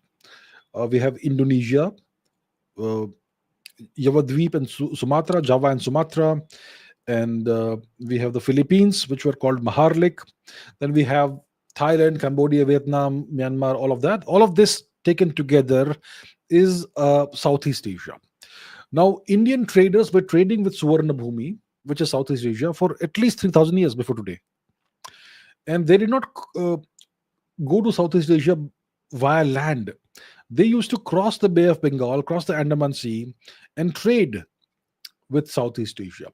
One of the first Indianized kingdoms emerged in southern Vietnam. It was called Funan. And there was the first king of Funan was an Indian trader called Kondinya. And his queen was a local lady. Her name was Queen Soma, I believe. So these were traders from Kalinga, from Odisha, who used to travel across the sea 3,000 plus years ago. And for thousands of years, they traded with this region, and they totally, slowly, gradually Indianized this region without any force whatsoever, without any coercion whatsoever. So obviously, we had ships plying the Bay of Bengal, what is now called the Bay of Bengal. It should be called the Sea of Kalinga, actually. Then we also know that we have had Indians living in Eastern Africa for thousands of years. If you look at the culture of Southeast Asia, all the way to Mozambique, all the way to Tanzania, etc., you will see Indian influence everywhere in the kind of clothing they wear, the kind of cuisine they have, even in their facial features. You will see it, especially in Somalia, Ethiopia, etc. So Indians, obviously, they did not walk into Africa; they crossed the sea. When Vasco da Gama first reached Africa after crossing the Cape of Good Hope, he was astonished to see ships that were like 3-4 times the size of his ship, and they were commanded by Indians. And it's Indians who sadly, unwittingly brought Vasco da Gama to India, right?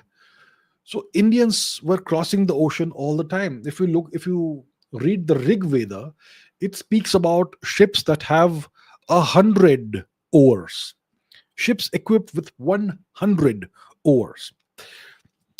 2000 years ago, the Romans had ships called galleys, Roman galleys. These ships had 500 oars. Let me show you. Roman galleys. Not galleys, galleys. There we are. Roman galley. So these were military ships. They were designed for ramming other ships.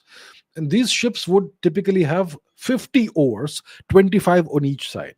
These were the elite warships of the Roman era, the Roman warships, 50 BC or whatever. And the guys who would be operating the oars were generally, sadly, slaves. Okay. So these were the elite warships of the Roman era. The Rigvedic era, you had ships with twice the number of oars that the Romans used. So these were obviously not river faring ships. These were seafaring ships. They went out on the Samudra. The Rigveda was written closer to 6000 BC than to 1500 BC. So we've always had this practice of crossing the sea. We were the first maritime civilization of all. I can give you so many more examples of Indians crossing the sea. But we are told, our textbooks tell us that there was some taboo, that Indians could not cross the sea. Mr. Mohandas Gandhi writes about this, that your dharma will become brushed or whatever if you cross the sea. So assuming it's true, how did it originate in India? I suspect that if it is true that it originated in the past 1000 years, when India came under foreign occupation, and it was not a good idea for any young man to leave his family and go somewhere else in search of adventure or whatever. You were supposed to stay at home and defend your home. And if you left your home and crossed the sea, went far away, then you were no longer a dharmic person. I suspect that's what must have happened because of the past 1000 years of foreign occupation. First Turkic occupation and then European occupation. So maybe that's why we got this. So when your society is under foreign occupation and it's no longer able to operate the way it naturally operates, then all kinds of defects and deficiencies creep into your society. And this is one of those examples. There are obviously more. So yeah, that's most likely what happened. Okay. Sharma 108X says, what exactly was Soma in the context of the Rigveda, and how was it used? Did psychedelics play a role in ancient Indian spirituality? So the Rigveda makes lots of references to something called Soma. When we say Som, we also have Somavar, right? Somavar. It's one of the days of the week. Ravivar, Shanivar, Somvar, Mangalvar, and so on. Somavar is Monday. Monday, M-O-N-D-A-Y, Monday. What is M-O-N? Moon. In French, it's lundi, L-U-N-D-I. The word for moon in French is lune, L-U-N-E. Somvar, Monday, lundi, exactly the same meaning. The day of the moon. So Soma means moon, historically for us, but in the original context, the Rigvedic context, it meant a certain plant. And the Rigveda extols the virtues of Soma Ras. So it was a plant that our ancestors held in extremely high regard. So the stalks of the plant were harvested and they were pressed, and a juice was extracted, which was called Soma Ras. And this was consumed by warriors before battle. It gave them tremendous stamina and strength and vigor. Lord Indra was a great drinker of Soma Ras. So the Rigveda has so many references, lots and lots of references to Soma and the benefits of drinking Soma. So it clearly was an actual plant. Now today we don't know what that plant is. I mean, it's kind of a mystery. We've kind of lost touch with what Soma used to be. So And then what's interesting is that the Persians also have Soma. So we do yagnas. The Persians, they do what they call yasnas. It's the same thing, but slightly different pronunciation. The Persian language, the old Persian language, was very similar to Sanskrit. It was an offshoot of Sanskrit. It was an upper branch, descendant of Sanskrit. So they used to call it yasna. And sa becomes ha in the Persian language. So they used to, so our Soma became their Homa.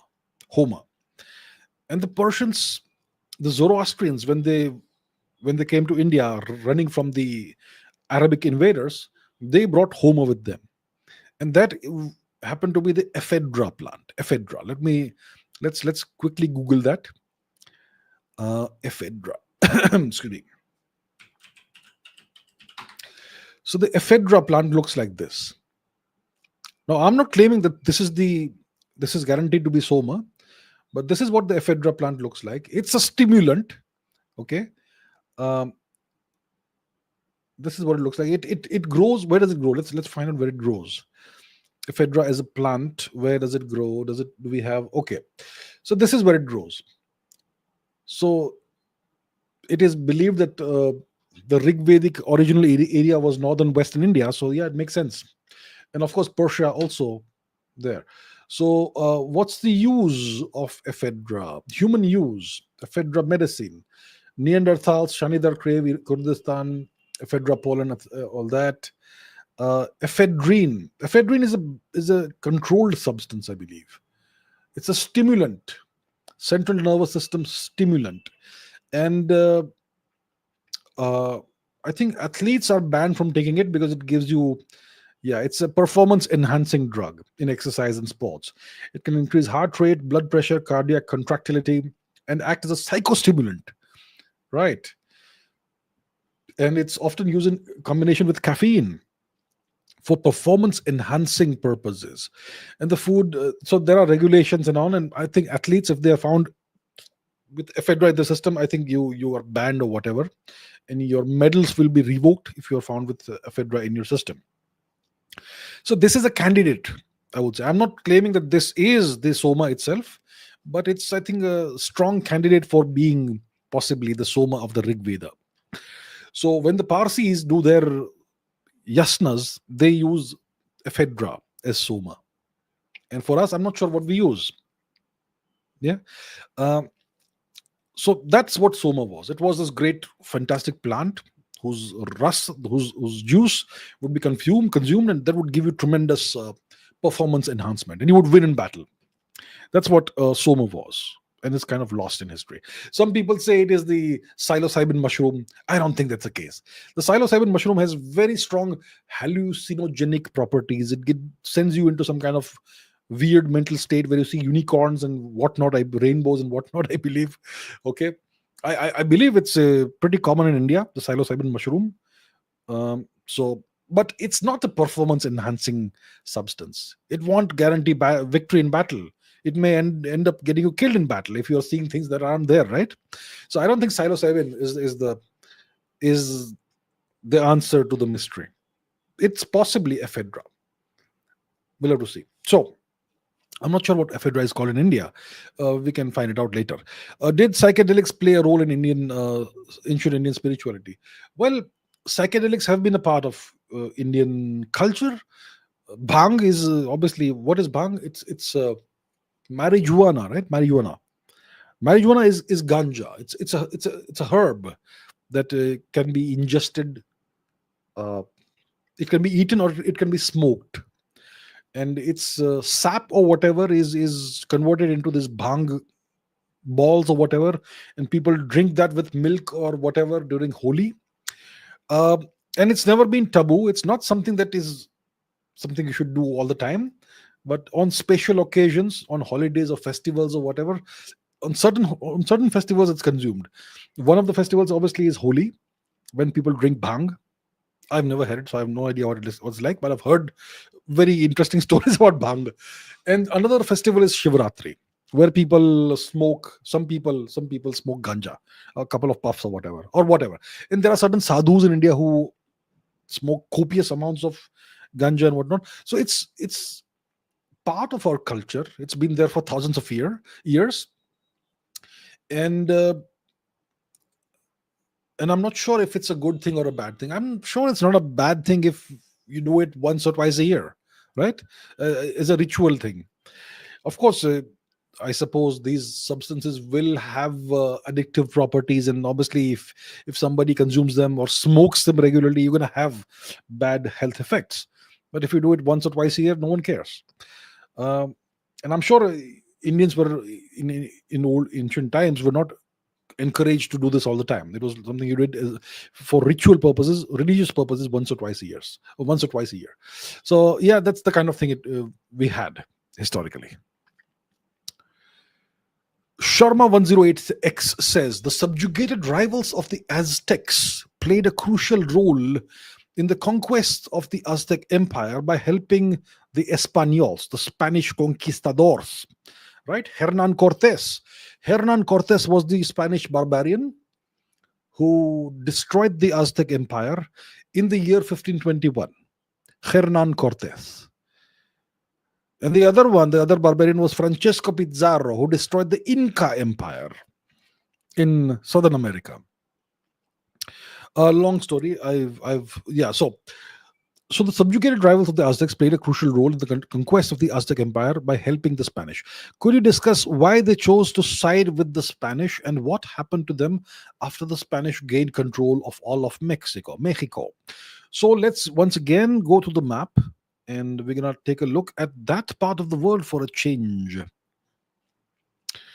So we're talking about Central America here. Mexico City. It was called Tenochtitlan during the days of the Triple Alliance. So I'm not sure where the Great Lake is. This city was founded as an island city inside a lake. I think the lake has been wiped out. It's been reclaimed. All the land has been reclaimed, and there's nothing of the lake left now. So this is where it all happened. So there was something called the Aztec Triple Alliance. Okay. Which everyone calls the Aztec Empire.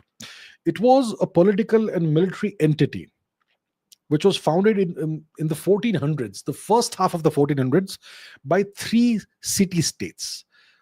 The first and most powerful was Tenochtitlan, which is Mexico City itself. Then there was something called Texcoco, and there was Tlacopan. So these 3 city-states, they came together, combined their resources, and created a triple alliance, which everyone calls the Aztec Empire. Now, the most powerful, obviously, was Tenochtitlan, and that Tenochtitlan controlled the entire Aztec Empire. So this was an alliance, and it was okay. Now let's remove the map. Yep. So this alliance was crucial in the foundation, the establishment of the empire, and the expansion of the empire. So once you pool the resources of 3 geopolitical entities together, then it becomes a much more powerful entity. And this alliance allowed this empire to dominate this entire region, the Valley of Mexico, and they were able to thereby they were able to control and subjugate various other political entities in the region, and they conquered many other territories in what's called Mesoamerica, which is essentially Central America. So there were many other small city-states or whatever, small kingdoms that were subjugated and made part of the Aztec Empire. So they were all under the dominance of essentially Tenochtitlan, the main entity, which was based out of Mexico City. So in the 1521, this guy Hernan Cortés comes to this region. Okay, he crosses the ocean from Spain, the Atlantic Ocean, and he reaches Mexico, and he's out for glory. Obviously, all these conquistadors, they were hidalgos or they were nobodies, and they wanted to make a name for themselves, and they wanted great riches and glory. They sought adventure and they sought gold. And it all started obviously with Christopher Columbus discovering what he thought was India, but whatever. So in 1521, Hernan Cortés comes here with a bunch of soldiers. And these other kingdoms that had been defeated and incorporated into the Aztec Empire, they decided that, you know what, these foreigners, let's ally with them and let's bring the Aztec Empire down. So that's what they did. So Hernan Cortes and his army, they got a huge number of allies by exploiting the hidden divisions in the empire, and then they made their move on Tenochtitlan, which is now called Mexico City. And they would still not have won, but something happened. What was that something? It was smallpox. The Europeans brought smallpox to the region, and while they were fighting the Aztec Empire and they were fighting for Mexico City, half of the people of Mexico City were dying of smallpox, and that's what contributed to the eventual destruction of the Aztec Empire and the victory of the Spanish. And the Spanish never left. So what happened to the other the subjugated rivals of the Aztecs? They were all destroyed one by one. They were all, yeah, what happened. The Spanish, even today, the language spoken in Mexico is Spanish. The religion in Mexico is the Catholic version of Christianity, which is brought by the Spanish. And the churches in Mexico are built on top of destroyed temples, Mexican temples. So the fate of the Aztecs was shared by everybody else, including the rivals. Everybody suffered cultural endemic genocide. That's what happened. So that's something you see over and over again in the history of colonization in the past 500 years, whether it is in the Americas, whether it is in Asia, wherever else, whether it's Africa. The invaders, the colonizers, they exploit divisions between the natives and they eventually end up destroying everything. So the natives who initially think that, let's ally with the foreigners, they have just come from somewhere else and they'll leave. What happens is they never leave. And even if you allied with them, they will destroy you as well. So that's something that's happened over and over again. That's a pattern that repeats itself in the story of colonization in the past 500 or so years. Okay, Saturn 88 says, very interesting question. Very interesting question. Is there an infinite number of souls or atmas in the universe? For example, there were maybe 2 or 3 billion humans a few decades ago. Today the population is 8.1 billion. Where are all these new souls coming from? So it is said that there are more people alive today on the planet than people who have ever died. So if you take all the people who have died in human history together and you add up the numbers, that number is less than the number of people alive today. That raises a profound theological question. Where are all these? So assuming that all human beings have a soul, atma, and assuming that there is reincarnation, then where are all these extra souls coming from?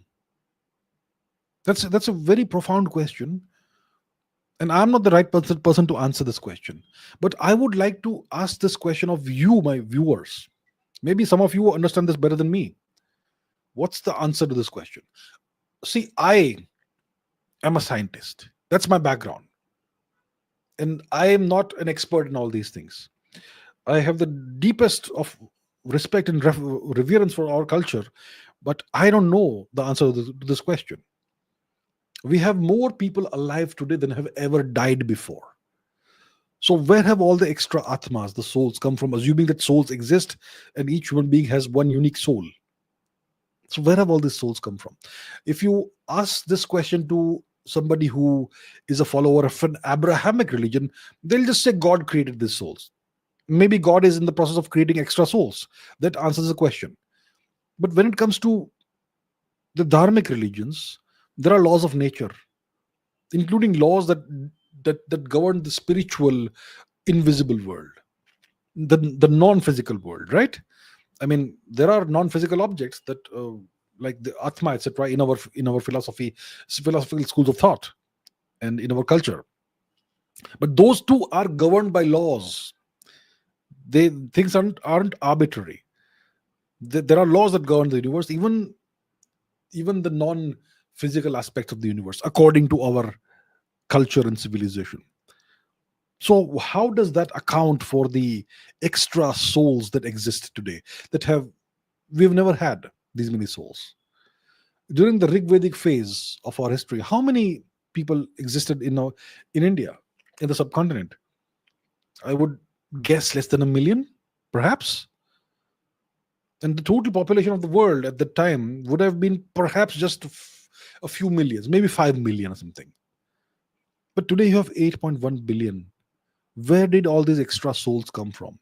That's a very profound theological question. So I don't have the answer to it. So it's fascinating. But I'm sure there should be some kind of logical answer to this. So let me know what you guys think, maybe in the comments below once this live stream is over, because I would like to know the answer to this question. I don't have the answer to this question. Fascinating. Okay. Geopolitical Dubey says, do we need expensive Apache helicopters in today's warfare? So look, the question you have to ask yourself first of all is that, do we have alternatives? The answer is maybe yes. We have the LCH Prachand helicopter, which is an indigenous helicopter. It's an attack helicopter, which is different from the Apache. So the LCH Prachand helicopter is designed for extreme high altitude combat, Himalayan combat. So it's something that can give us a tremendous edge over China in any future hypothetical future conflict. So it's designed to operate even in Siachen, even in the highest parts of the Himalayas, etc., where the Apache simply can't operate. Impossible. The Apache helicopter has a more powerful engine, from what I hear, and it is a heavier helicopter. It can carry a much heavier payload, which means more weapons, more missiles, more whatever else. And it is an armored kind of helicopter, so it can take hits. You shoot at it, it will be fine. So it's different from the LCH Prachand. The LCH is not that heavily armored. It doesn't have as powerful of an engine as the Apache helicopter, and it can't carry as many armaments, let's say, as the Apache.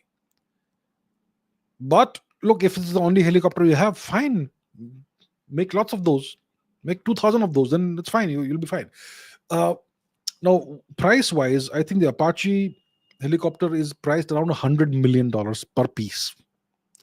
And the Prachand is priced about half of that, 50 million. So the Apache is obviously more expensive. It's a very highly battle-tested helicopter. The Apache has seen a lot of action. The Prachand hasn't seen action thus far. I'm not saying it means that it's a bad helicopter. I'm just saying it's not tested in battle thus far. The Apache is very battle-tested. It's been around for a very long time. So based on these parameters that we have on both sides, I think the government of India or the Indian Armed Forces need to decide what how they're going to go about doing things. Do they need a bunch of Apaches and a bunch of Prachand helicopters? Or do they want more Apaches and less Prachands? Or just a handful of Apaches and a whole bunch of Prachands? So that's something the armed forces are best equipped to decide. I think we should go indigenous more. So we already have a bunch of Apache helicopters. Good, keep those and use those. But we should induct way more of the indigenous helicopter. And obviously we should keep on developing the indigenous helicopter, make more versions of that, maybe a heavier, more armored and more powerful version of the Prachand. Maybe we can certainly do that. We can adapt it, So yeah, I think that's the direction in which you should go. Right. Okay. Lathangi Suresh says, the generation before me, used to see encyclopedias for answers and also books for answers. You and your generation, which is me, even now use Google instead of Perplexity or ChatGPT for answers. Don't assume things, sir. You don't know what I use. I use everything. But anyhow, you're generalizing. Okay, so Gen X, my generation is Gen X, the last great generation. So yeah, Gen X uses Google. instead of Perplexity or ChatGPT for answers. And you use Google or any search engine, and that made the word Google as a term for finding out new things. It's Google this, Google that. Yeah, right. Now, our generation, Gen Z, searches ChatGPT for things the way you search for things in Google. Okay.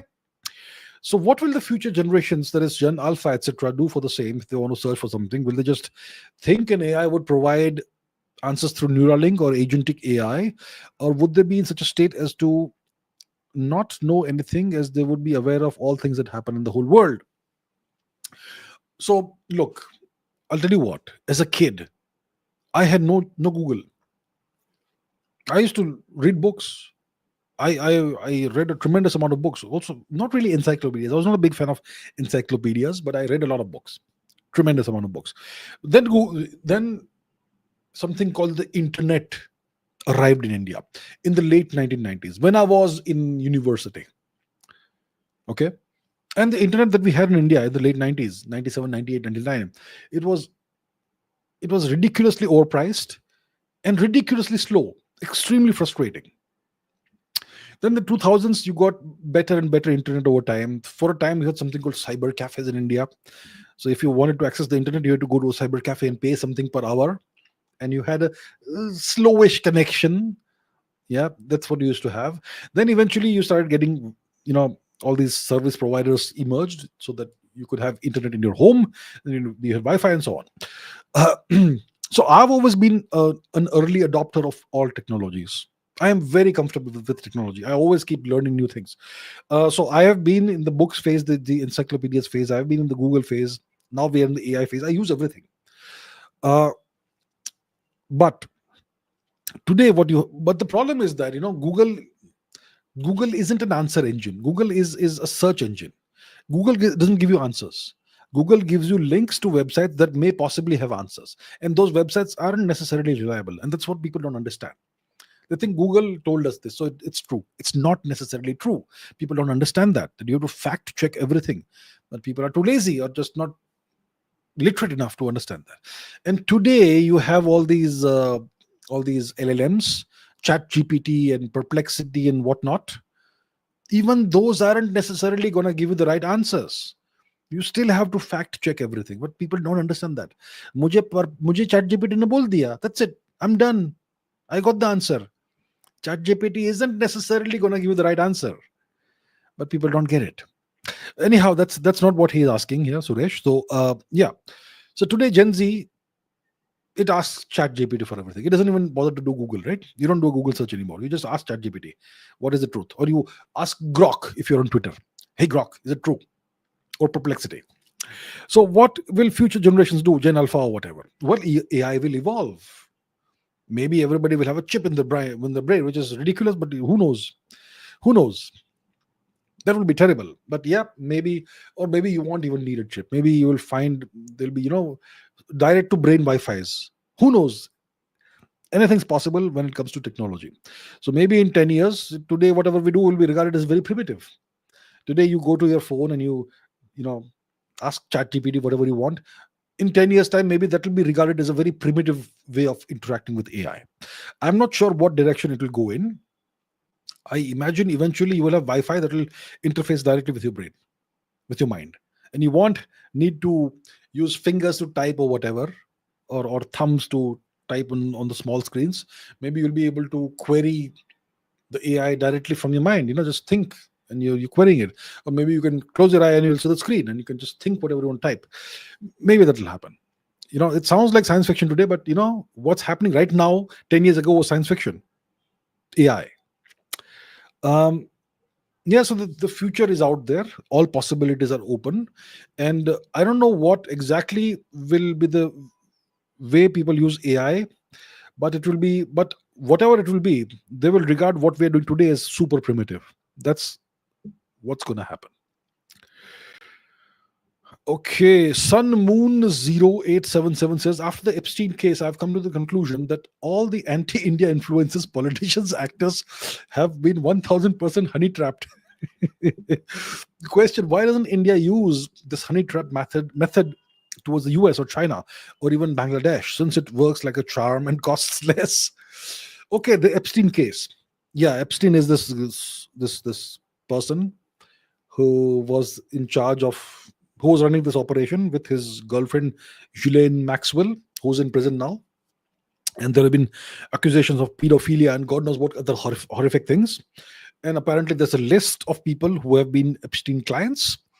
And the list is apparently doesn't exist. That's what Trump says. And of course, there are lots of pictures and videos of Trump with Epstein and Ghislaine Maxwell on the internet. So obviously he was at least a friend of Epstein's. And what is believed is that Epstein was running this disgusting operation, honey trapping people, taking them to his island and doing all kinds of God knows what horrific things there. And apparently these were very powerful, very rich people who all were clients of Epstein. And whatever disgusting things that they did, all of that, apparently, it is believed by some, was videotaped. All of that was taped. And now Epstein and whoever controls Epstein has all the evidence you need to destroy a person. Now let's say in the future that person becomes the president of so-and-so country. Then you can control the entire country because you have this leverage over that person. And that's how whoever was behind the Epstein operation, they essentially control a large part of the world through blackmail. So that's what is believed by some people. I'm not saying it's true or it's untrue. I'm saying we don't have evidence, but yeah, it makes sense if it were to be true, right?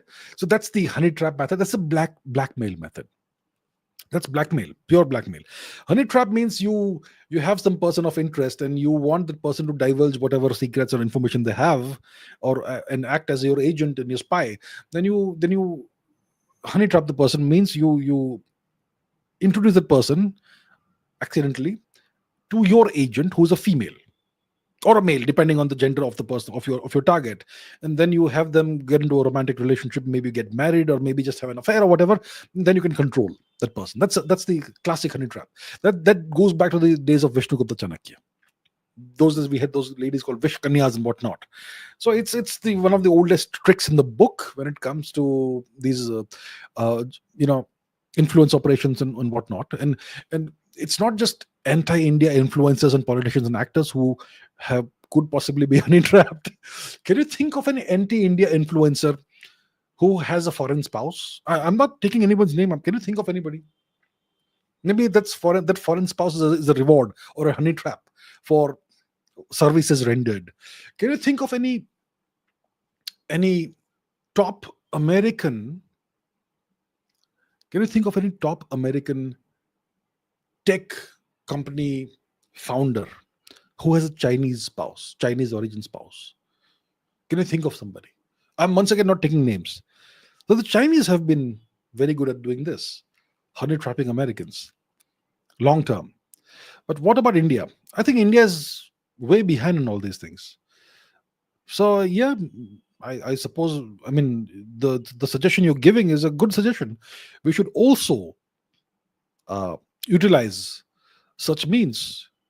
Why not? What's wrong with that? No one's being forced into anything. But if somebody wants to volunteer as part of a intelligence operation to be the honey trap, then why not? Let it be, right? So yeah, I think you make a good point over here. Okay.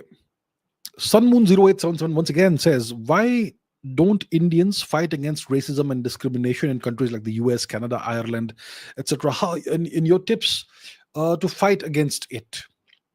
Look, first of all, I'll tell you what. All countries have some amount of racism. Okay? Every culture, every country believes that they are better than others, and there's going to be, and there are some nations they don't like. And there's going to be some amount of racism in every country, every single country on the planet. It's just a natural thing. Now, what are the tips to fight against racism? Well, if you're an Indian and you are in a foreign country, let's say in the US, Canada, Ireland, wherever, and you face racism, well, I would say if you're a tourist and you're there for, let's say, a few days, and you face some kind of racism, maybe you go to a restaurant and somebody treats you badly because of your nationality or the color of your skin or whatever. I would say there's no point making a big fuss about it and fighting and doing all that. Just remove yourself from the situation and go to a better place. That's what I would say. There's no point if you're there for like 3 days, 5 days, 1 week, whatever. There's no point fighting everybody. or wherever you face this. Just remove yourself from that place and go somewhere else. There are plenty of better establishments, better restaurants, better whatever, where you will be treated like the way you should be.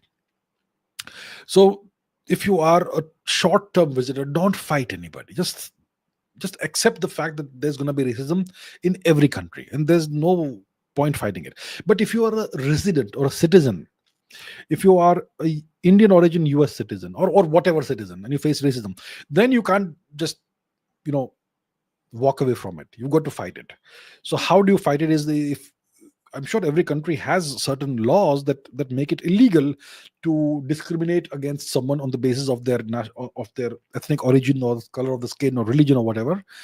And if somebody is doing that, then you can probably prosecute them under the laws of the country. So that's what you can do.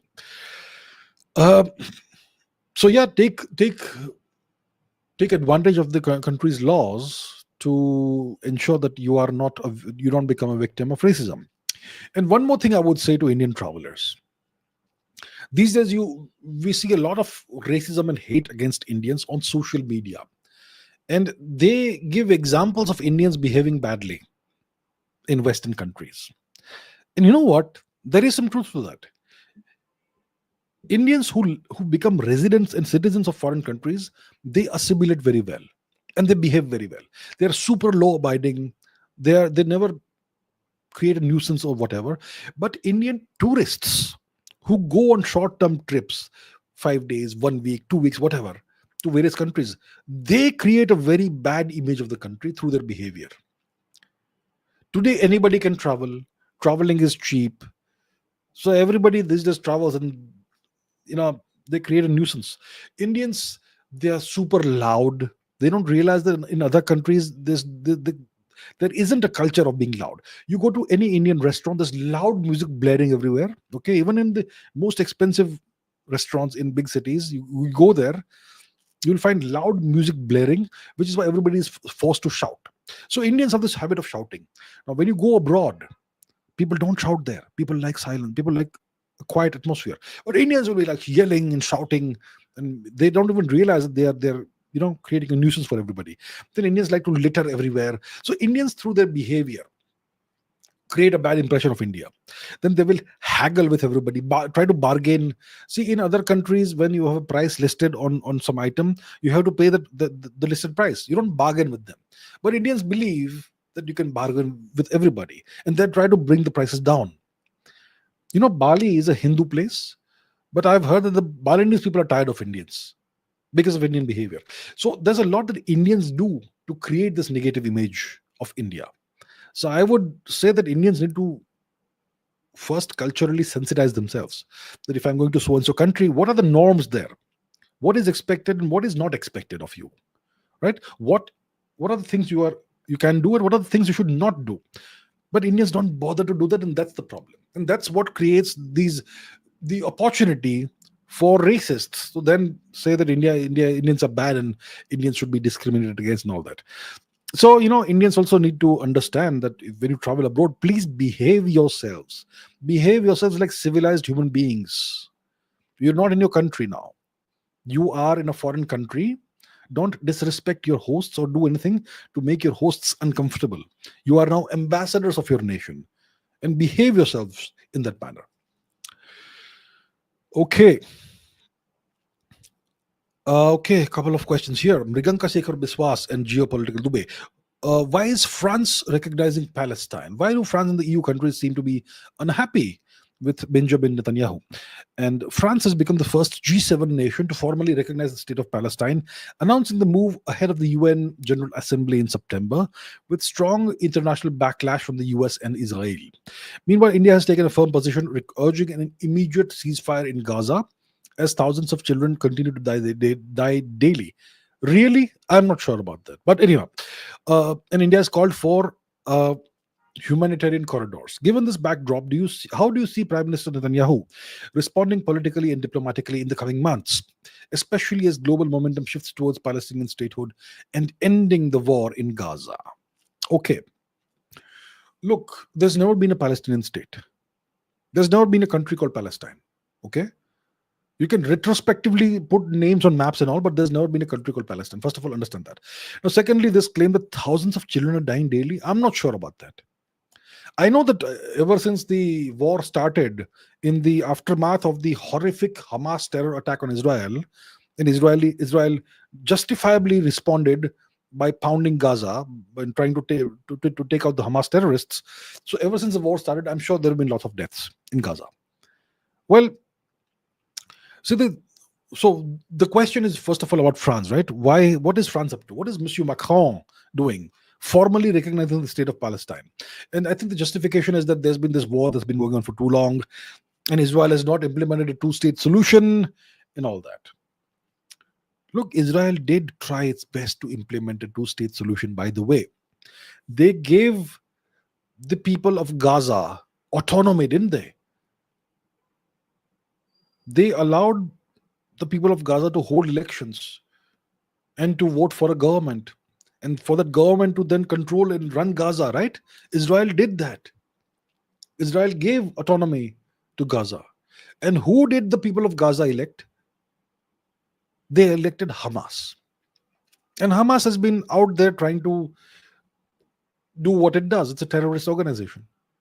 So Israel did try its best to implement a two-state solution. It did it. Didn't work out. Now, what do you expect Israel to do?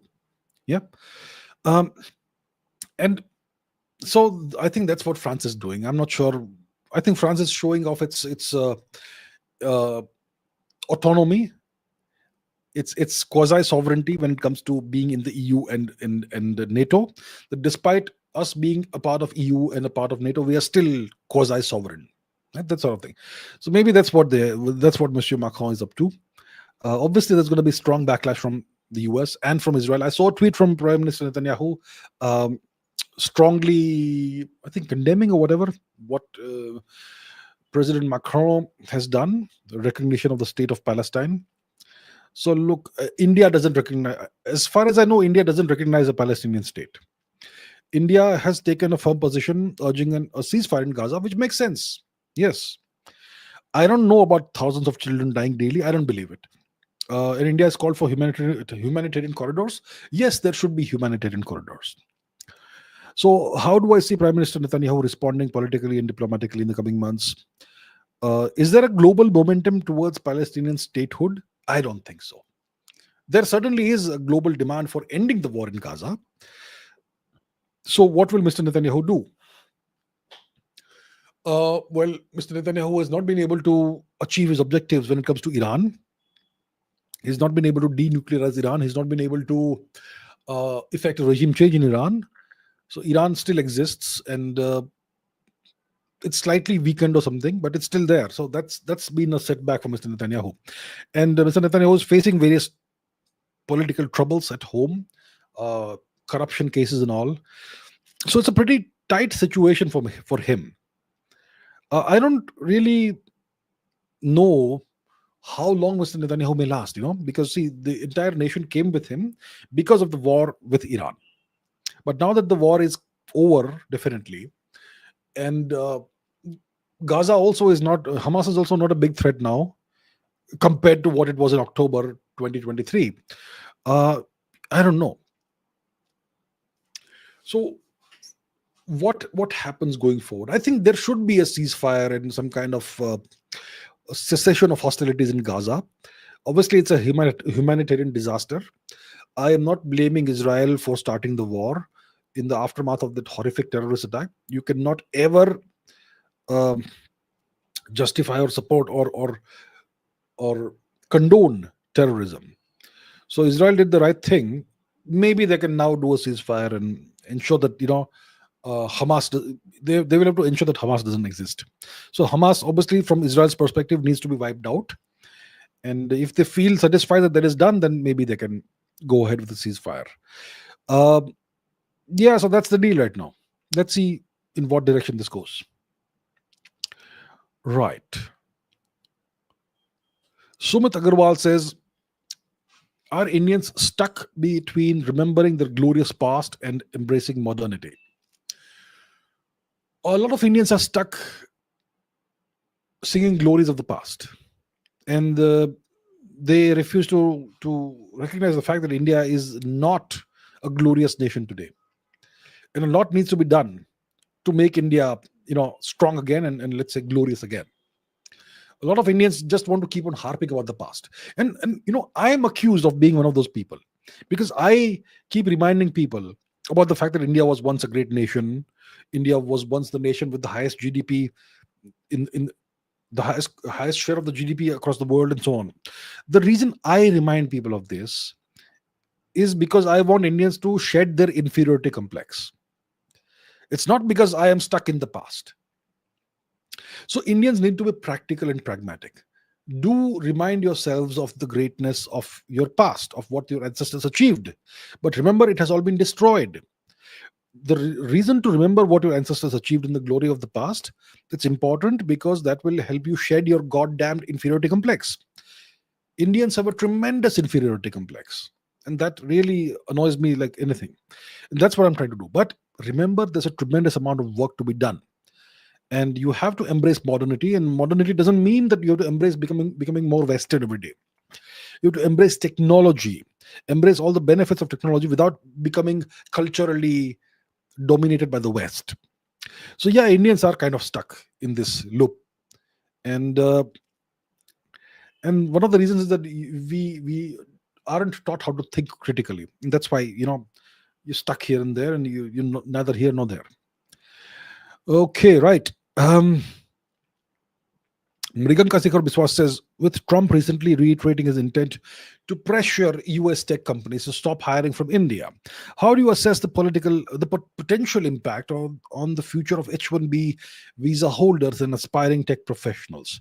If this sentiment gains traction, what opportunities is it present for India to not just retain top talent, but also strengthen its domestic technology and innovation ecosystem? So Trump obviously wants everything to be MAGA, make America great again, which means all the jobs should be uh, American jobs. Stop hiring foreigners, stop hiring Indians, clamp down on the H-1B program, and so on and so forth. So if he actually goes ahead with that, it will be bad for the Indians who hold H-1B visas, who may be asked to go back, possibly. It will be also bad for Indians who are aspiring H-1B visa applicants and who want to go and work in the US. It will be bad for them as also. Yeah, so does it provide, if this actually does gain traction, does it provide opportunities for India to retain top talent? I don't think so. As long as India doesn't solve the problems at home, the top talent will go somewhere else. They will go to Europe, they'll go to Australia. Look, people want a good life. People want merit and talent to be recognized. In India, the shape and form it is in right now, India doesn't recognize or respect merit or talent. The Indian system seeks out and destroys talent. It seeks out and destroys merit. The Indian system worships mediocrity. And that's why Indians want to leave. Any self-respecting Indian who is talented wants to leave because they want a good life. They want to earn money to their full potential. If you are a top class scientist, okay, or engineer, and you want to serve the country, you want to be in ISRO, but you get this salary, and with the same qualifications and talent, you will get that salary in the US. I mean, why not? Right? Why sacrifice your hopes and aspirations for the sake of a country that doesn't even like you? Not country, but system that actually hates you, especially if you're general category or whatever. So that's why Indians leave. Now, if the Americans stop the H-1B or clamp down on the H-1B visa, Indians will look for other opportunities. Maybe in the UK, maybe in the EU, maybe in Australia, maybe even China. Who knows? God knows what. That's so. Until and unless the government of India fixes the problems at home, this doesn't present any opportunity for India. Okay.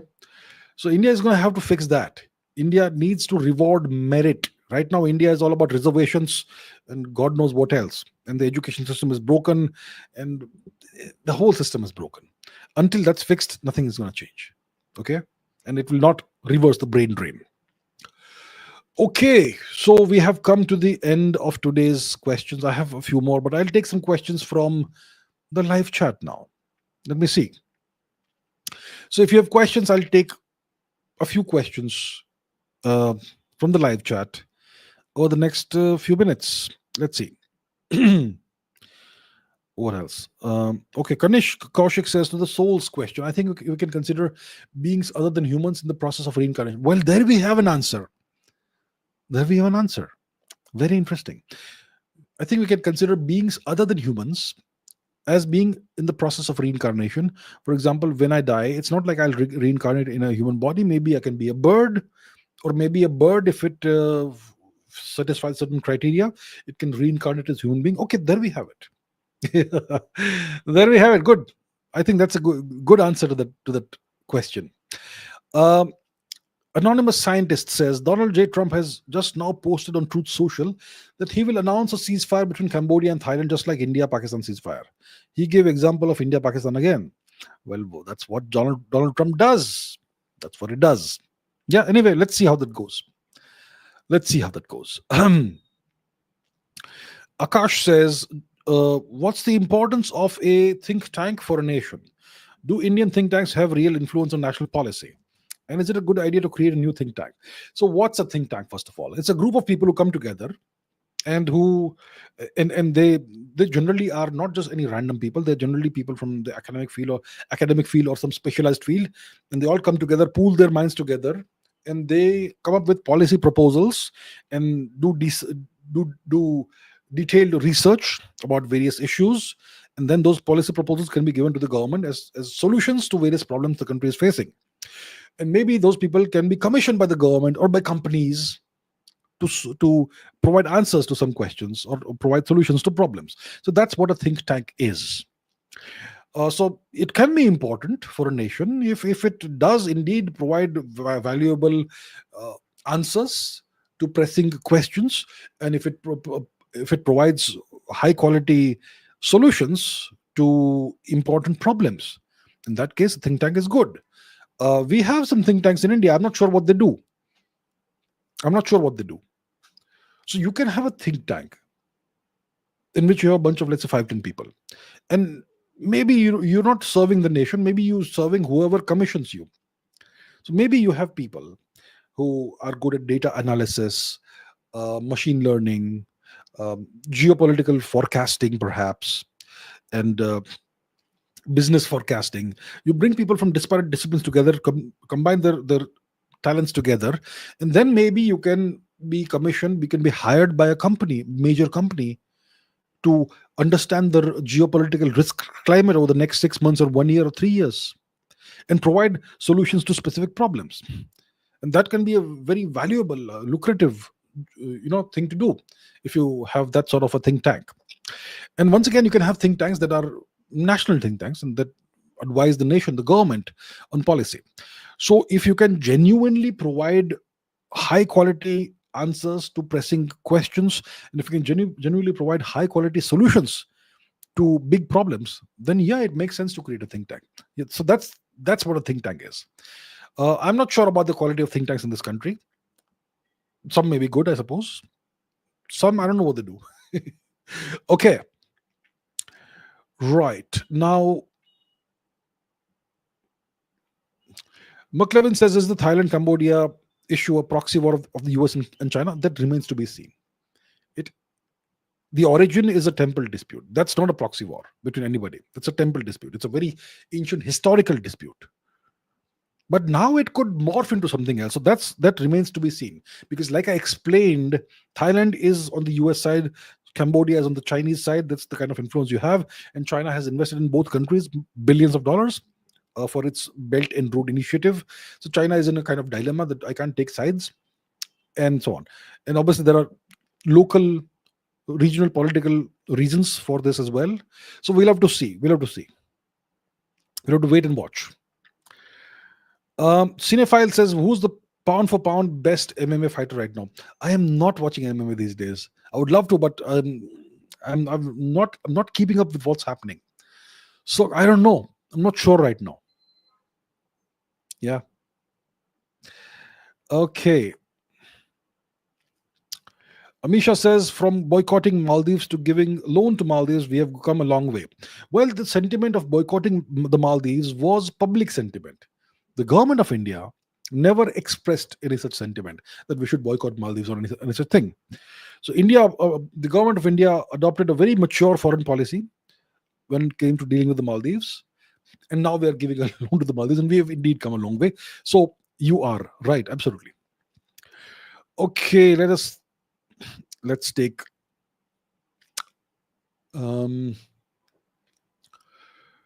do we have any other questions?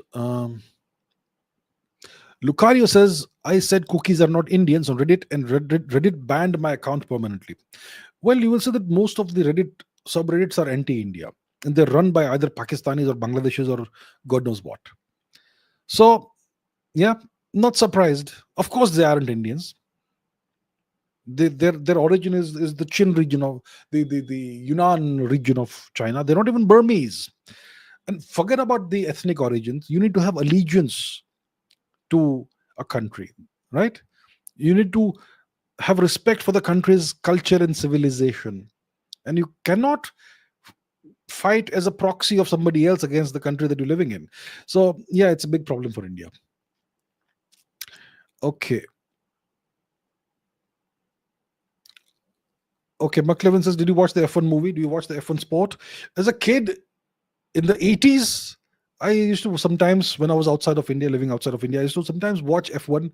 I didn't really know much about it, but it was like kind of fun to see those cars zipping around. I haven't seen the F1 movie. I wanted to watch it, but I think I missed it. So I've heard it's good. Okay, with that, I think I will end today's live stream. Thank you so much for all the questions. Tomorrow, I'm doing another live stream, a super chat live stream. Lots of people have asked for it, so let's do it. So if you have questions that you would like to ask me on the super chat live stream, please do tune in tomorrow, and I look forward to seeing you there. So please keep asking questions, keep learning, and never stop raising your standards. I'll see you soon, tomorrow. Thank you. Bye-bye.